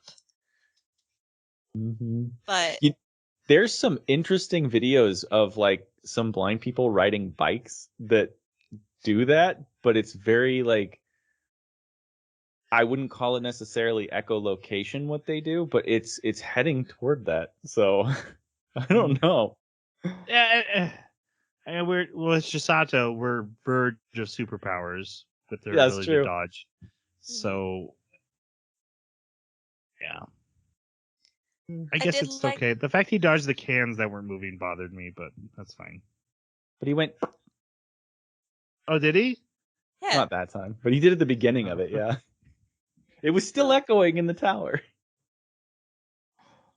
What about Walnut hacks a video and gets sound out of it by watching the vibrations of objects in the room through the video. How do you feel about that, Jeremy? Nope. I'm out. the whole video, like, okay, so when she went into VR in order to like get a better angle on a photo, just just like, okay, AIs, yeah, sure, they can like deep fake and auto complete images, absolutely, but you know what? They're just coming up with something that could match the pixels. They're not coming up with what was really there. This doesn't mean that this is what was really there. The data is the data, right? The resolution of your camera is as high a resolution as you're going to get in the image. You can't sharpen it to be better. That was amazing. Enhance. Yeah, enhance, exactly. I saw there was like this collage video a while back where it was showing like all of the NCIS and CSI and all the others. It's just like enhance, and it zooms in, and another one enhance. It's just ridiculous. But it's a common trope. It's not a criticism unique to this show. But it does remind me of like the code, and I've got to mention it. I mentioned earlier that I love that they tried to be realistic, even though they didn't necessarily land it on some of these things. And the code one I have to call out just because that's my job, and I love it. I love it when shows actually include real code in them. It is super entertaining. And in this case, I actually paused it and I started to read through it, and I'm like, okay, so what is this code really doing? Because they're saying it's going to be a search. It's going to search the internet for information. And it's just a debug log, right? So all it does is just print something to a file on your computer when something goes wrong. And so I was like, okay, that's really cool that it's actually legit Node JavaScript code. Then when they're like, hey, I'm gonna hack into the AI and I'm gonna do this stuff and shut down this super advanced computer. And then it shows the screen. It's the same debug code. And I just busted up laughing. So yeah, the VR and that, like, it's certainly, it's trying, but it's not quite landing with those ones for me. I still don't know how Majima did the fight in episode 5. Him and Chisato start fist fighting. There's blood on both their eyes. And Majima's using his talent, and you can kind of hint, like, maybe he has something that can help him see without his eyes. But even if he has super hearing, everyone around him is screaming Mr. Majima. Or like, That's go true. Majima. It's like, how do you even hear someone in front of you? But, Super selective echolocation. I had said I have an issue with the fact that he's just able to be around machine guns with that sensitive of ears. Just the fact that Well, she like fires off a gun in his ear to deafen him to help him. So clearly, like to your point, he's not able to block out those sounds. Right. They should deafen him. I totally called they were going to do that too. Yeah. Yeah, well, looking at your phone when the scene happened. I was playing Marvel Snap. To call you. 50 seconds into the show, I'm like, I look over, and I'm like, oh, you guessed it, and you're just staring at your phone. Listeners, there's an explanation for this. You're grounded, by the way. Sure. Usually, especially in between episodes, because we watched a lot on Hulu and stuff. There's a commercial break, so I must always turn on them for a Marvel Snap game. And so the episode last episode ended. I started Marvel Snap, and all of a sudden Jade's like, "Dad, they're fighting still." I look up. Oh, but I'm about to win my fight. Pause it. So all those times when Troy says, Oh, I must have missed that. In my No, notes, now we know no, why. that's not the truth. Dang it. This is a mistake. We need to have you on more often, Jade, so we can find out what really happens. Sure. Oh, thank God I have the power to edit. Oh, wow. All And I right. have the power of the internet. True. Yeah, she knows our Twitter. Oh no. All right, we're gonna move forward. Forget everything that just happened. Yeah. The next episode, they get another job. This is to protect a high-value target, an old man who hires them. He's basically his story is his wife and kid were killed, and so he fled Japan to America. Now he's come back because he's getting ready to die, and he wants to visit Japan one last time in memory of his wife. So he needs bodyguards because he's sure they'll try to kill him. And really sympathetic story. And then he shows up, and he's like got a headset on, and he speaks through the chair, and he's on a remote chair. So they had to protect him, and Chisato's excited. Now I get to be tour guide for the day. Takes them on through a tour of Japan. Basically, an assassin shows up, and the Lycoris Recoil team has to fight this assassin named Jean. It ends up being someone Mika knows and is like buddies with, and actually they're friends with after this. He shows up at the end and at their cafe, just hanging out. That's who that guy was? Yeah, the guy who, hey, your friend Mhm. finally talked. It was Jean, the assassin from this mission. I didn't see this episode. Oh, well, no wonder you don't What? think Yoshi's very evil. No, I totally missed this episode. I'm sitting here listening to you guys describe tourism and stuff, and I must have missed it. Was it like Yes. must have been like 7 or 8 or something? It was 5. We're on 5. Five? Huh. I must have like watched 4 and then thought I watched the next Or one. maybe you played Marvel Snap the whole time. Oh, turn I about. thought it was episode 4. Isn't 5 where the Majima fight scene happens? Am I wrong? You're wrong. Okay. No worries. Look, the only thing I know is that I number these things, and okay, sometimes I number them wrong. That's true, but these ones are in order still, so we're good. Anyway, this assassin tries coming after this old guy, and he he runs away from Chisato, and he's like, "This the assassin that killed my family is here. Please help me, Chisato. You've got to stop him." And then Chisato takes him down. He's like, "Why didn't you kill him, Chisato? You need to kill him. He murdered my family. This is a totally valid kill for you to do."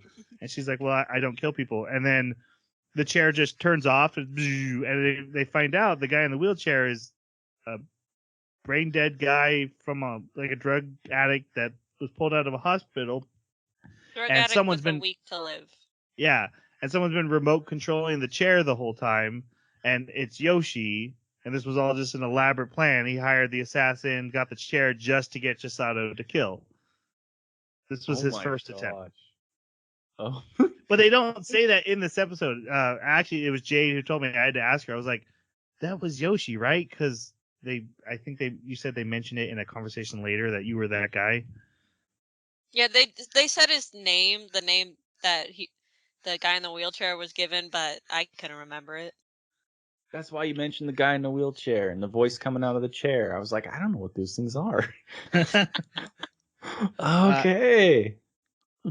Afterwards, so Mika talks with Gene. He's like, "Hey, Gene, how you doing?" He's like, "Yeah, I've been doing good. I'm gonna go."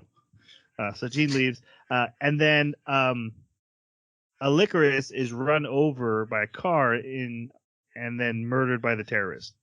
This is when the terrorists start fighting back and murdering the Lycoris, led by Machina. Did somebody get a sore leg? Did somebody get injured in the leg like Takina? Yeah, Takina did. That's why she had the bandage at the start of this next episode. I was trying to figure out how she hurt her leg. Okay. A lot of things are making sense now. All right.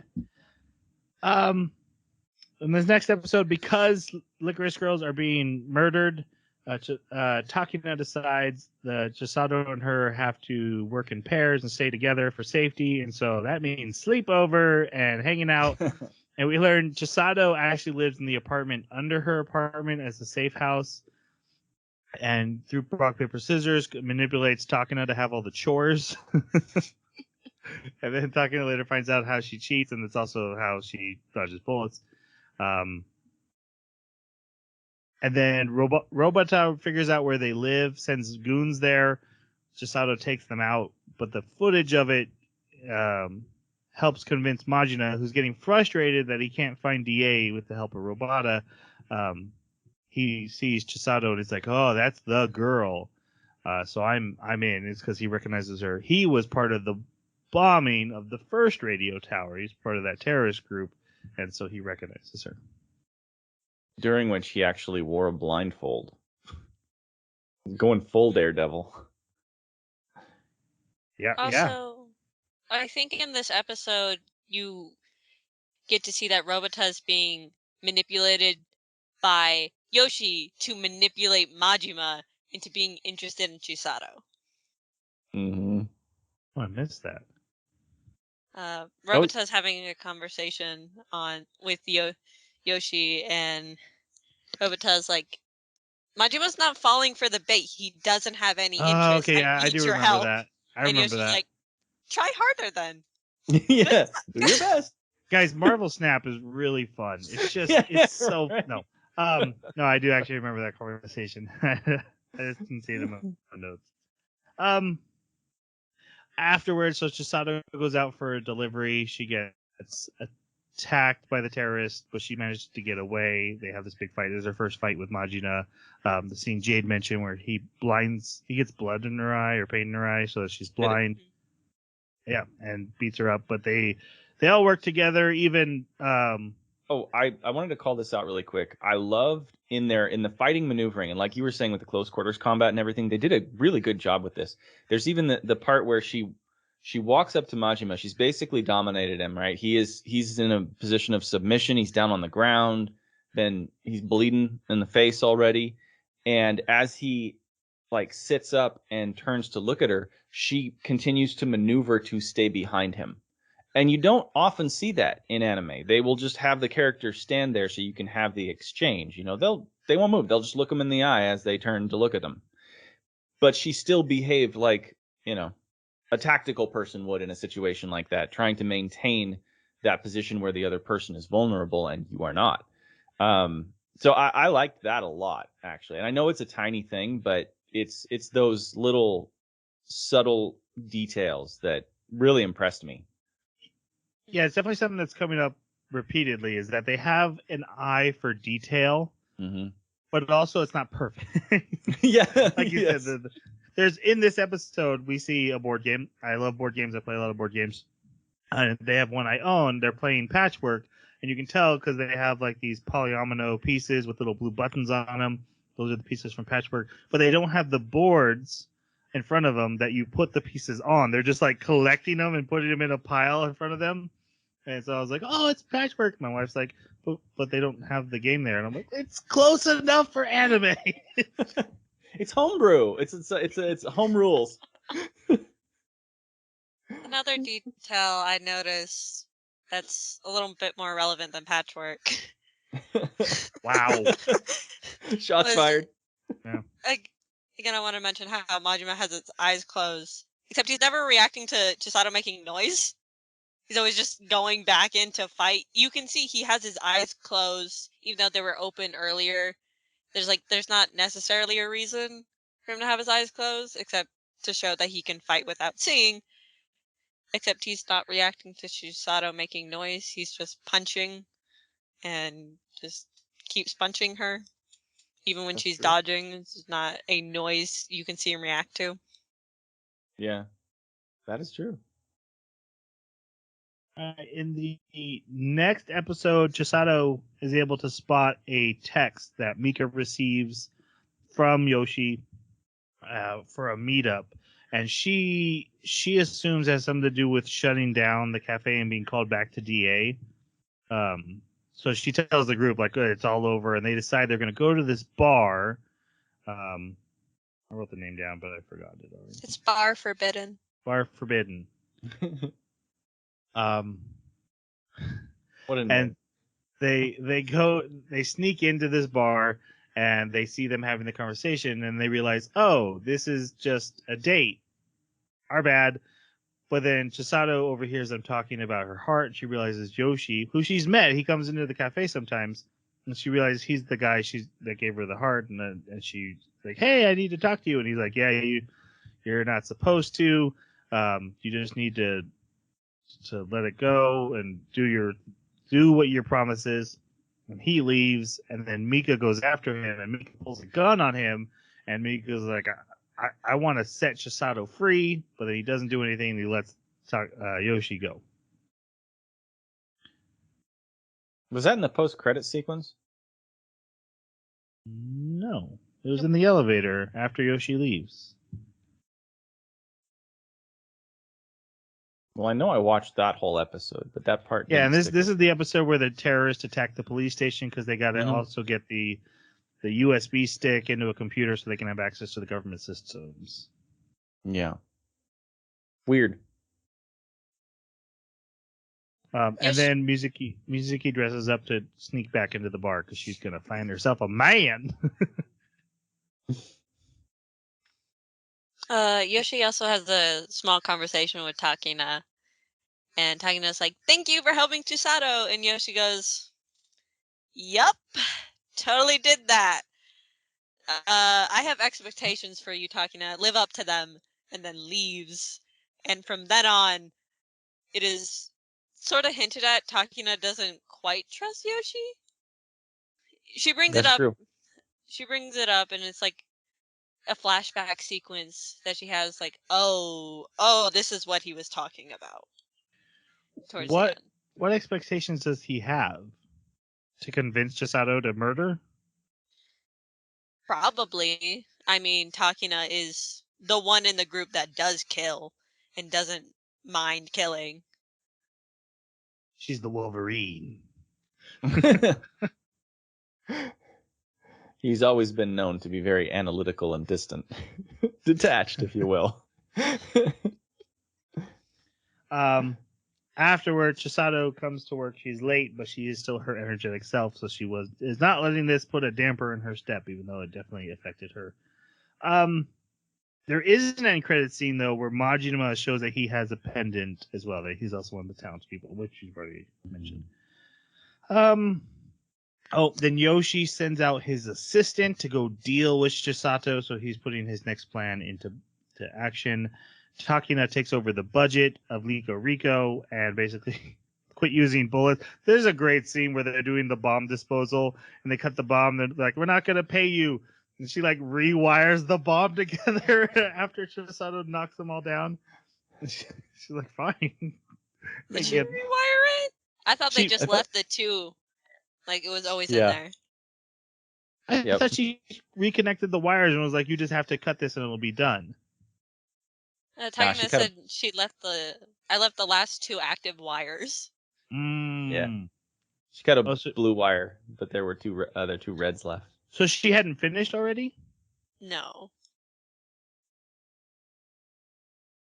Devil Dinosaur is like, this is such a good card in Marvel Snap. That like it's +2 for every card in your hand. It's so good. Now that's gonna be a thing too. Even when Jason's back, it's gonna be like, "Oh, I missed a detail. Oh, what were you doing, Sherman?" Yep.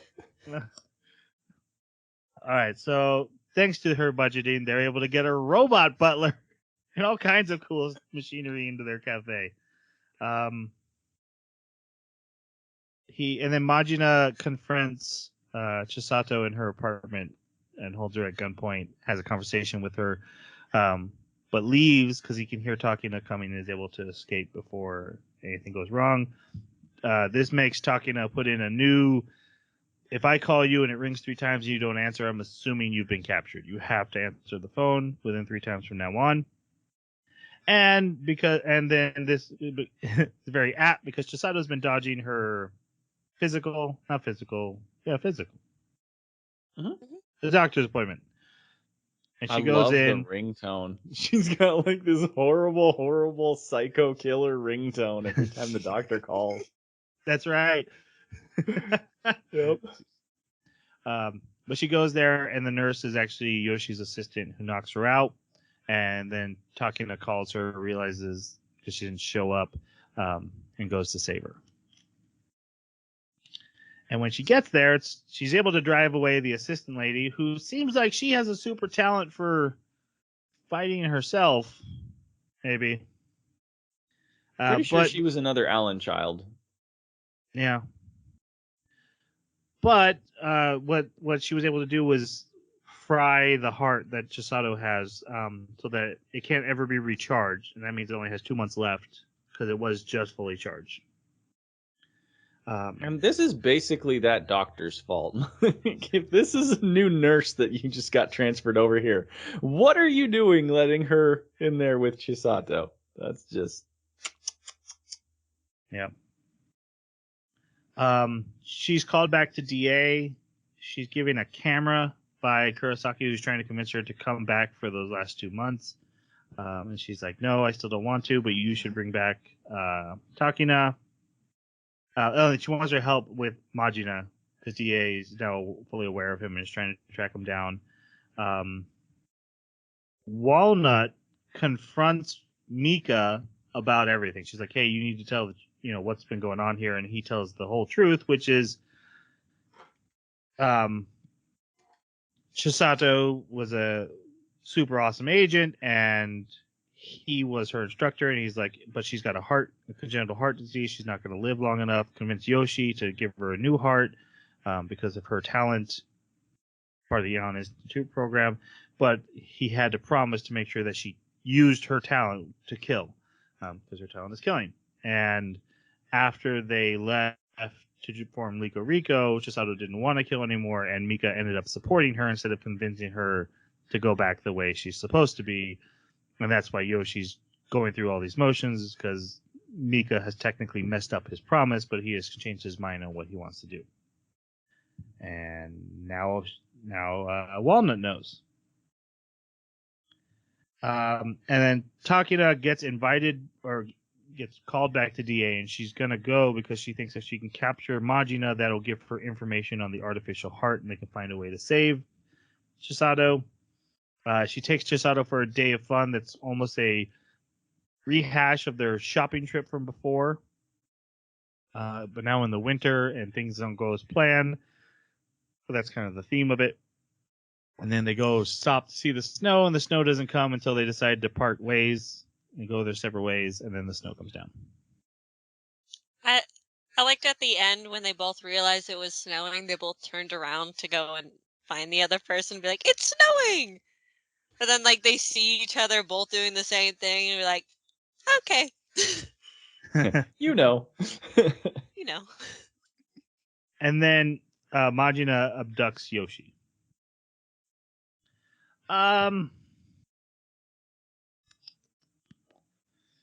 Yeah, so Walnut's looking for artificial hearts, trying to find more information. The DA plans their operation, and Chisato decides to close down Lycoris. I love that she tells Walnut to go to Germany, because Walnut's like, well, then I have to leave the country if I don't have protection, and I'm not safe in Japan. She's like, well, go to Germany, because that's like a major hub for board games, and that's true. Yes. Yeah.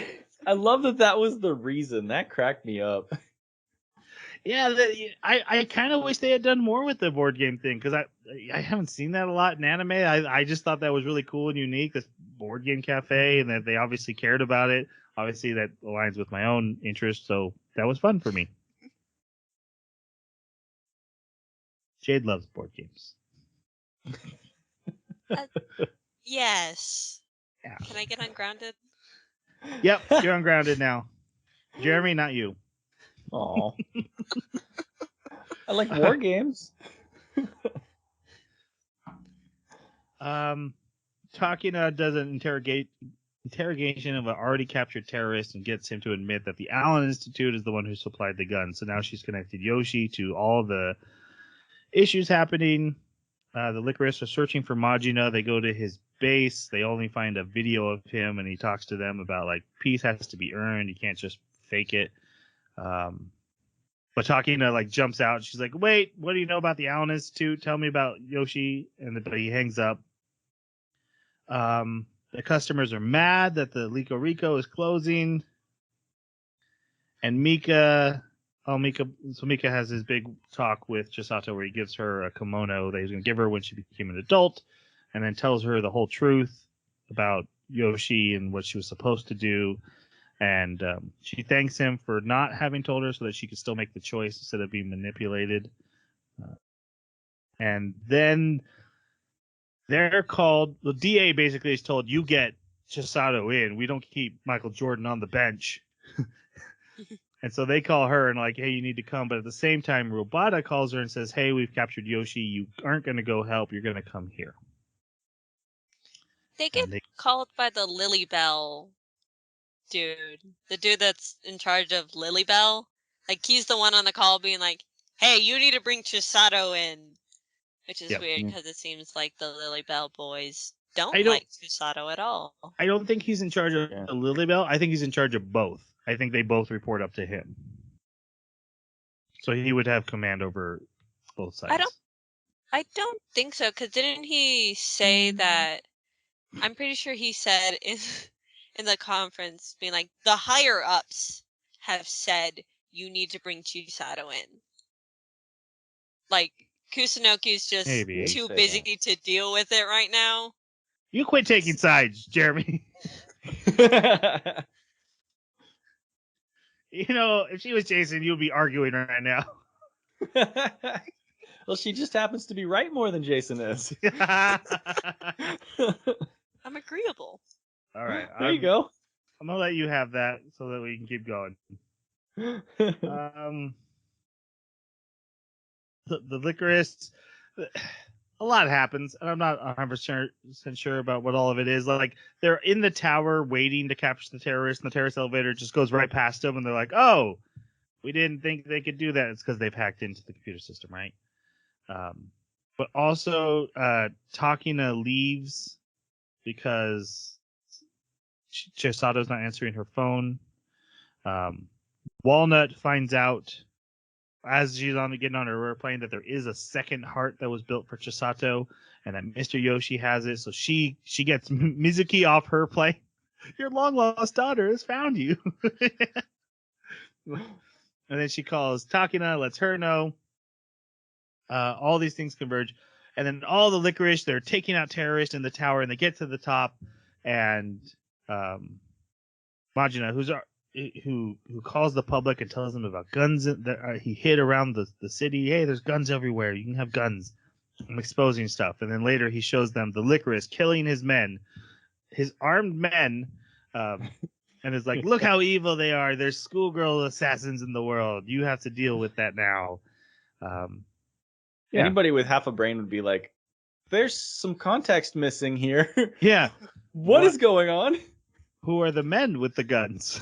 Exactly. Or the fact they have machine guns and automated rifles, and these girls have pistols. Yeah. Why the imbalance no here? Questions. And then Chisato has to try to save Yoshi. She has this big fight on the old tower, fights a bunch of terrorists on like scaffolding. I can't believe she didn't kill anybody because they're like, she's like shooting them from across the way, and they're like falling, and they catch themselves. She's like, "Hey, good job! I didn't murder you." Yes. I guess that technically counts. It's like Batman having a Gatling gun on the Batmobile, but he never uses guns. Doesn't count if it's not in his hand. Oh yeah, Batman uses tons of guns. He just doesn't use one in his hand. Then she finds Yoshi, and then Majina confronts her. He shuts down the shutter, so it's dark. He shoots Yoshi in the arm, who runs away and hides. And then we have the fight between Majina and Chisato, and he's winning because she's blind, so she can't really dodge, and he can hear her.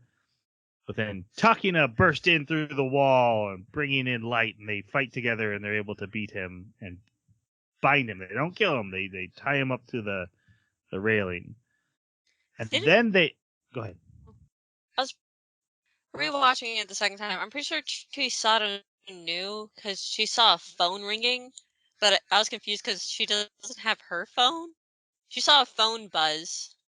Then she sat It looked like she got an idea, and then she started running, shooting Majima from behind, and then Chisato burst through.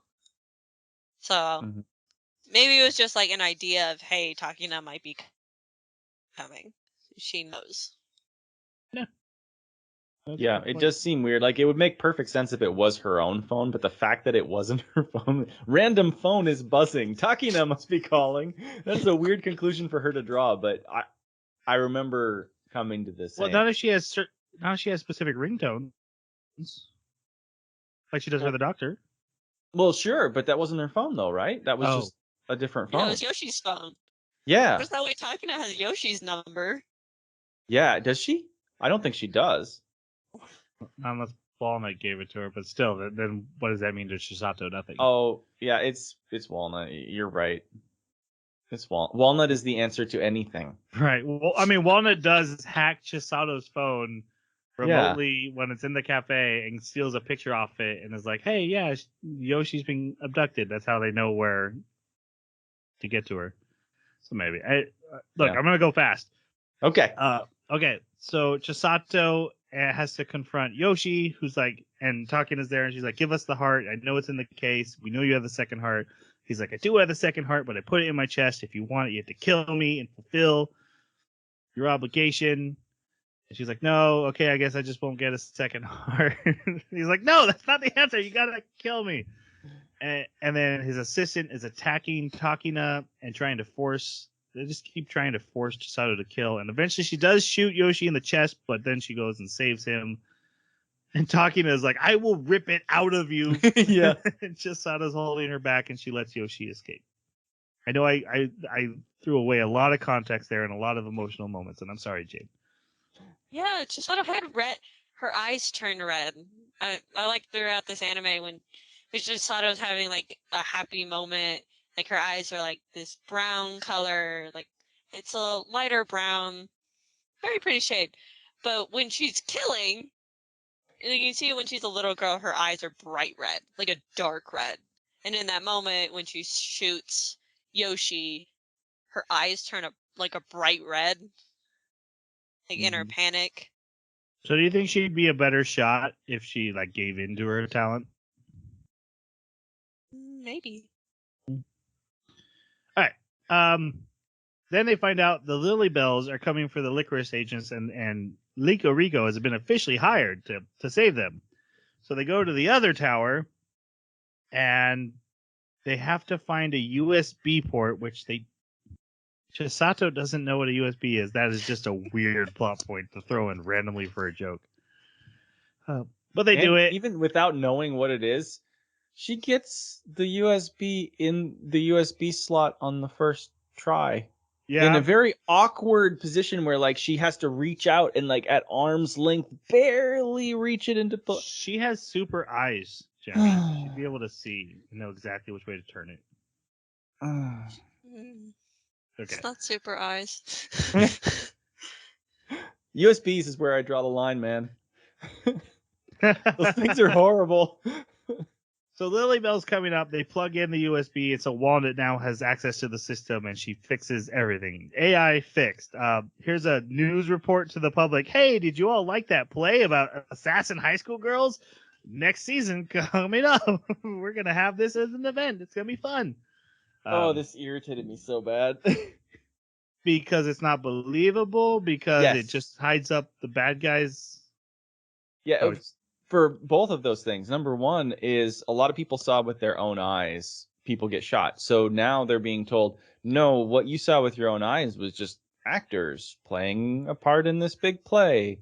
And knowing that that's actually true, that this is all propaganda and the people that did get shot really did get shot and that the government is lying to them, just makes it really frustrating to me. Like, I hate that the grand solution to the entire season is that the farm wins. The Plato's cave stays full of people. Yeah, they don't make their way out. I think that's only half right, though, because I think this is only a temporary thing so that Lycoris is off the hook and not going to get murdered. But Majina even points out, like, that's fine. They saw. The seeds are planted. Yeah, It that's doesn't- true. You can't undo what's happened. Yeah, today it's covered up, and for the moment, everyone's gonna just put it, but not really. The guns are still out there that I hid, and obviously we find out he's still out there pushing things along. But his plan worked. The seeds of doubt are planted, and that's all that mattered. So I get what you're saying. I just think it's not as bad as you think. I think they're just presenting it as it was good enough for the government to say, okay, we won't murder everyone involved. Yeah, Not good enough you do for have the a point public there. to give up. Yeah. Okay, so then the lily pads, the Lily bells. lily bells, thank The you, Lily Boys. the lilies, they're called back, and then this boy gives this intense stare at Chisato, like, remember all the backstory we have? Yes. And then he That's leaves. even called out by Takina. Like, and you then know Takina's him? like, do you guys have like a backstory? And Chisato's like, I don't know. Maybe he thinks I'm cute. This was bizarre. Yeah. Especially to throw in the final episode. Yeah, Like, and to also call it out. well, second to last, I guess. Yeah. Anyway, so they're getting ready to leave. Everything is done. But then Majina shows up and he attacks, and they all Chisato's left behind at the top of the tower while they go down the elevator. Sakura was shot. No one likes her, but they can't go back because they have to get her down. Except for I love Takina. that. They're like, we just need an excuse for you to die. We're gonna go back up. You're a Lycoris. Deal with it. You're a Lycoris. You can handle this. Yeah. So then we get the final battle between Majina and Chisato. They start with just like a regular fist fight. He's now wearing an armor-proof vest so that her rubber bullets don't hurt him as much. And since she only shoots the chest by habit, she doesn't do a whole lot of damage to him. But then her heart starts to give out, so he pauses the fight. He buys them a soda, and they sit down and just talk about their different worldviews. And this is where we find out where he's like, I just don't want things to be fake, and I gotta take the underdog side. And she's like, well, I just want people to be happy, and I don't want things to change, and I just want to help people. And he's like, well, then we're on opposing sides, so let's just see which one of us has a stronger conviction. Very anime thing to say. But he does. She's like, hey, while we're paused, can you pause the bomb timer? Because he has a 1 hour bomb timer. Yeah. And he's like, no, that's not fair. Bomb timer's going off.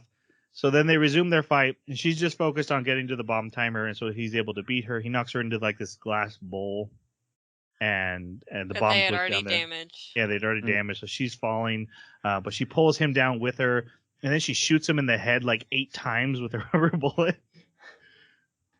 And then she falls to die. But Takina's there, and she's got her grappling hook gun, and she uses it to save her. But they don't stop the bomb, and it's just fireworks, and everything's okay.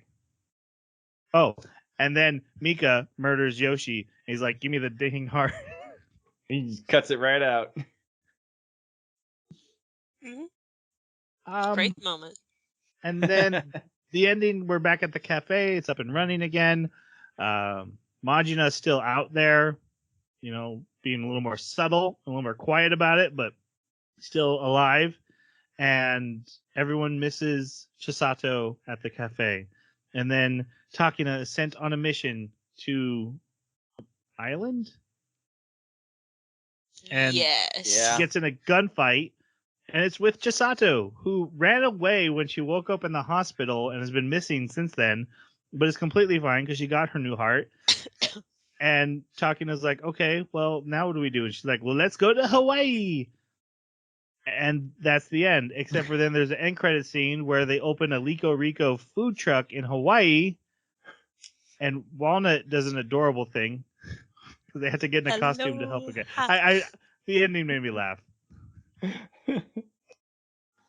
right. Any thoughts on that ending that I rushed through, you guys? I just want to talk about I had seen that clip of Chisato walking up to go help this person in Japanese. She speaks in English in that scene, and it's very bad English. Yeah, it is. I could not understand it until I watched the dub, and she says, Are you in trouble? Yes. Are you in trouble? It was so good. Not very clear English. I Except was for confused in the English dub because he walks up and he's like, "Hey, can you guys help me?" And she's like, "I don't speak English." Yeah.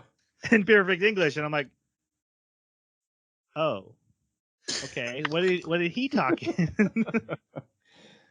In the sub, it's really funny because he walks up and he's like something about Chisato, and it sounded like God, I can't remember, but it sounded like they were speaking the same language even then in the sub. I was sitting there thinking, wait a minute, what is she just being a jerk? Like, she should be able to understand him because he's saying. That's what it is. He's speaking in Japanese. He was asking her in the sub. He was asking her about Chisato in Japanese, and then she was responding in English, saying, "I don't speak English," even though he was speaking to her in Japanese, asking a Ah, question. I was so confused by that. Yeah. And maybe it wasn't Japanese. I mean, I know that there was another scene where people spoke in French. I recognize that. I thought this was Japanese, but maybe he was speaking in a different language. uh, So the only thing that I have to add to the ending is I thought it was very consistent with Chisato's character. Like her excuse for why she was in Hawaii was like, I woke up in the hospital and I knew I didn't have long to live, so I thought I would run out to this beach and just live here until I die. I was like, okay, yeah, she would do that. That's totally her. That was how pretty cute. about you, Jade? I had a quick question. May I talk about the red spider lily? Yeah, absolutely. And also just a little bit about lily bells. Lily bells is also known as lily of the valley, which has a flower meaning of purity and like maturity. It's an overall very positive flower meaning in relation to the red spider lily, also known as Lycoris radiata. Weird scientific name. I can never pronounce them. Human. Good. Human, yes. Which are known as the corpse flower or the flower of death.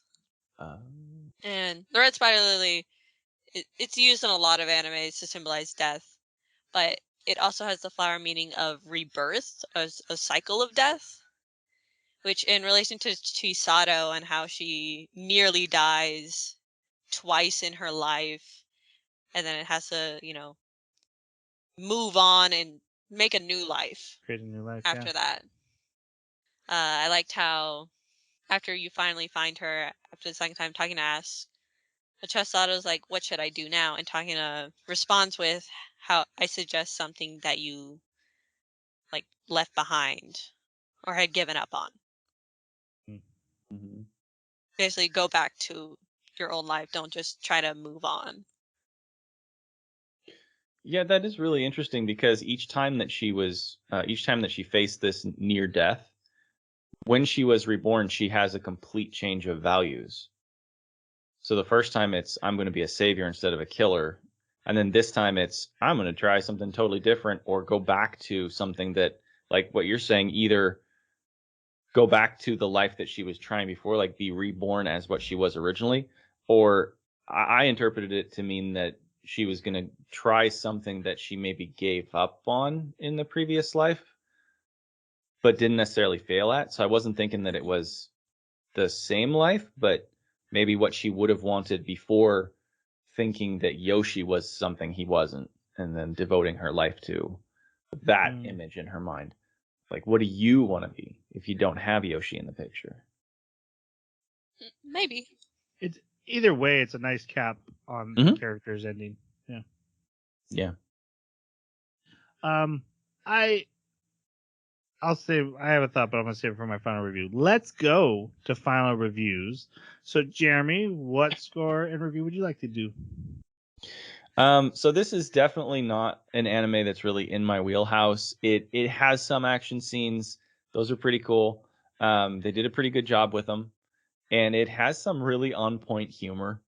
There was a really funny sequence about the poop parfaits Yeah. that Takino makes at the cafe, and that's great. They did a bunch of great jokes about that, and they had a lot of jokes that probably 2 or 3 times in each episode. I did find myself laughing out loud, which was kind of surprising that I afterwards didn't find it to come out more than kind of a middling anime for me.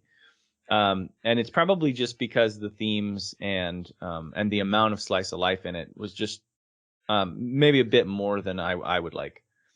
But I did make Tanya watch the beginning of it because the contrast cracked me up, and it was really cool. Where you have Chisato waking up and talking about how peaceful and great this place is. Japan's so great and it's so safe. And as she's talking about all this, there's basically schoolgirls like just Straight up butchering people, murdering people with bombs and people with guns. They're just like throwing them in the bushes and pew pew, and just the contrast of that set the tone for the anime did a really good job. So I think they've got some real skill, and I would be interested to see what else they put out. The studio, the writers. I'm curious, but overall, I got to give it a 3 out of 5. It's just I probably won't remember it that much. All right, Jade, how about you? I'm gonna give it a 4 out of 5. It is in my wheelhouse for a genre. Tends to be a lot of the animes I love tend to have a lot of slice of life theme, but a bit of action. I have plans to rewatch Skate Infinity, and that's the comparison between the two is really similar. Is this your third time with Skate Infinity? You don't want to know how many times. Yeah, I don't. Was that a Really. sigh? The amount of times I've watched Skate Infinity is a little much for not being that old. And you don't skateboard. All right, go ahead. I don't skateboard. I think Lycoris Recoil it's a very good show. I feel like you guys give it a little bit of a bad rep with writing for an anime original. It doesn't have a manga. Mm. It is getting a manga adaptation that's will talk more about like the slice of life part in it. But I think it did great. And I'm looking forward to those manga adaptations that are going to come out. I do think it's actually a pretty good anime. The action scenes are great. The characters are pretty good. I have 3 major complaints. It's going to be a 3 for me. The first complaint being just that they put a lot of thought into a lot of things and then skimped over some really weird details. Like, how secret are the licorice? The world doesn't know about them. But they also say if you go out in your plain clothes with a gun, you'll be arrested. But apparently if you're in your licorice uniform, you can have a gun and be fine. Maybe they just meant you could hide it, but you could hide it in plain clothes too. So it was almost like, yeah, the cops won't arrest a licorice if they see him with a gun. But they're secret. And the cops don't know about him.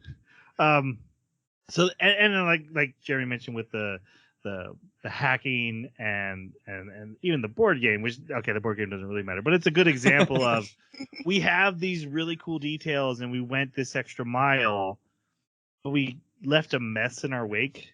We didn't fully complete it. And then another one is that the 2 antagonists with 2 different themes, and it just felt messy. I feel like this almost needed a second season with one focusing on Majina and then the second moving on to Yoshi for a second theme. I think that might have worked a little better. And then the third's just the slice of life stuff didn't fully work for me. So, but characters are great. The themes that I did enjoy were well done. And the action was fantastic. I can definitely see why, if this fits more in your wheelhouse, like Jade, why it gets a higher review. Those are very personal reviews, Jade, not objective at all. Yeah. All right, that is it. First off, I want to thank Jade for coming on. Not only is this her first time doing something like this, but it was very short notice. We didn't get a lot of warning that we would be down a host, but because she has seen it 3 times and had recommended it, she was able to fill in. And I think she's done a great job. Yeah. Thank you, Jade. Thank you. Thank you for having me. And then again, next time we'll be watching the movie Bubble. It's currently on Netflix, an anime movie about hardcore parkour. And As bubbles. hardcore as it can be with bubbles. With bubbles, yeah. And then if you have any thoughts on Lycoris Recoil, please reach out to us on our Twitter at Baka Podcast, or come to our website and contact us, the animebakaclub.com, or you can leave a comment wherever you found this review, and we will be able to respond to that pretty much. So thank you all for listening, and we will talk to you soon. Let's say goodbye.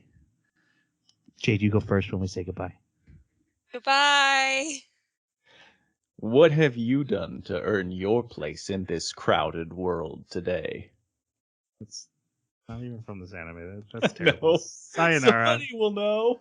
Let's go. Bye.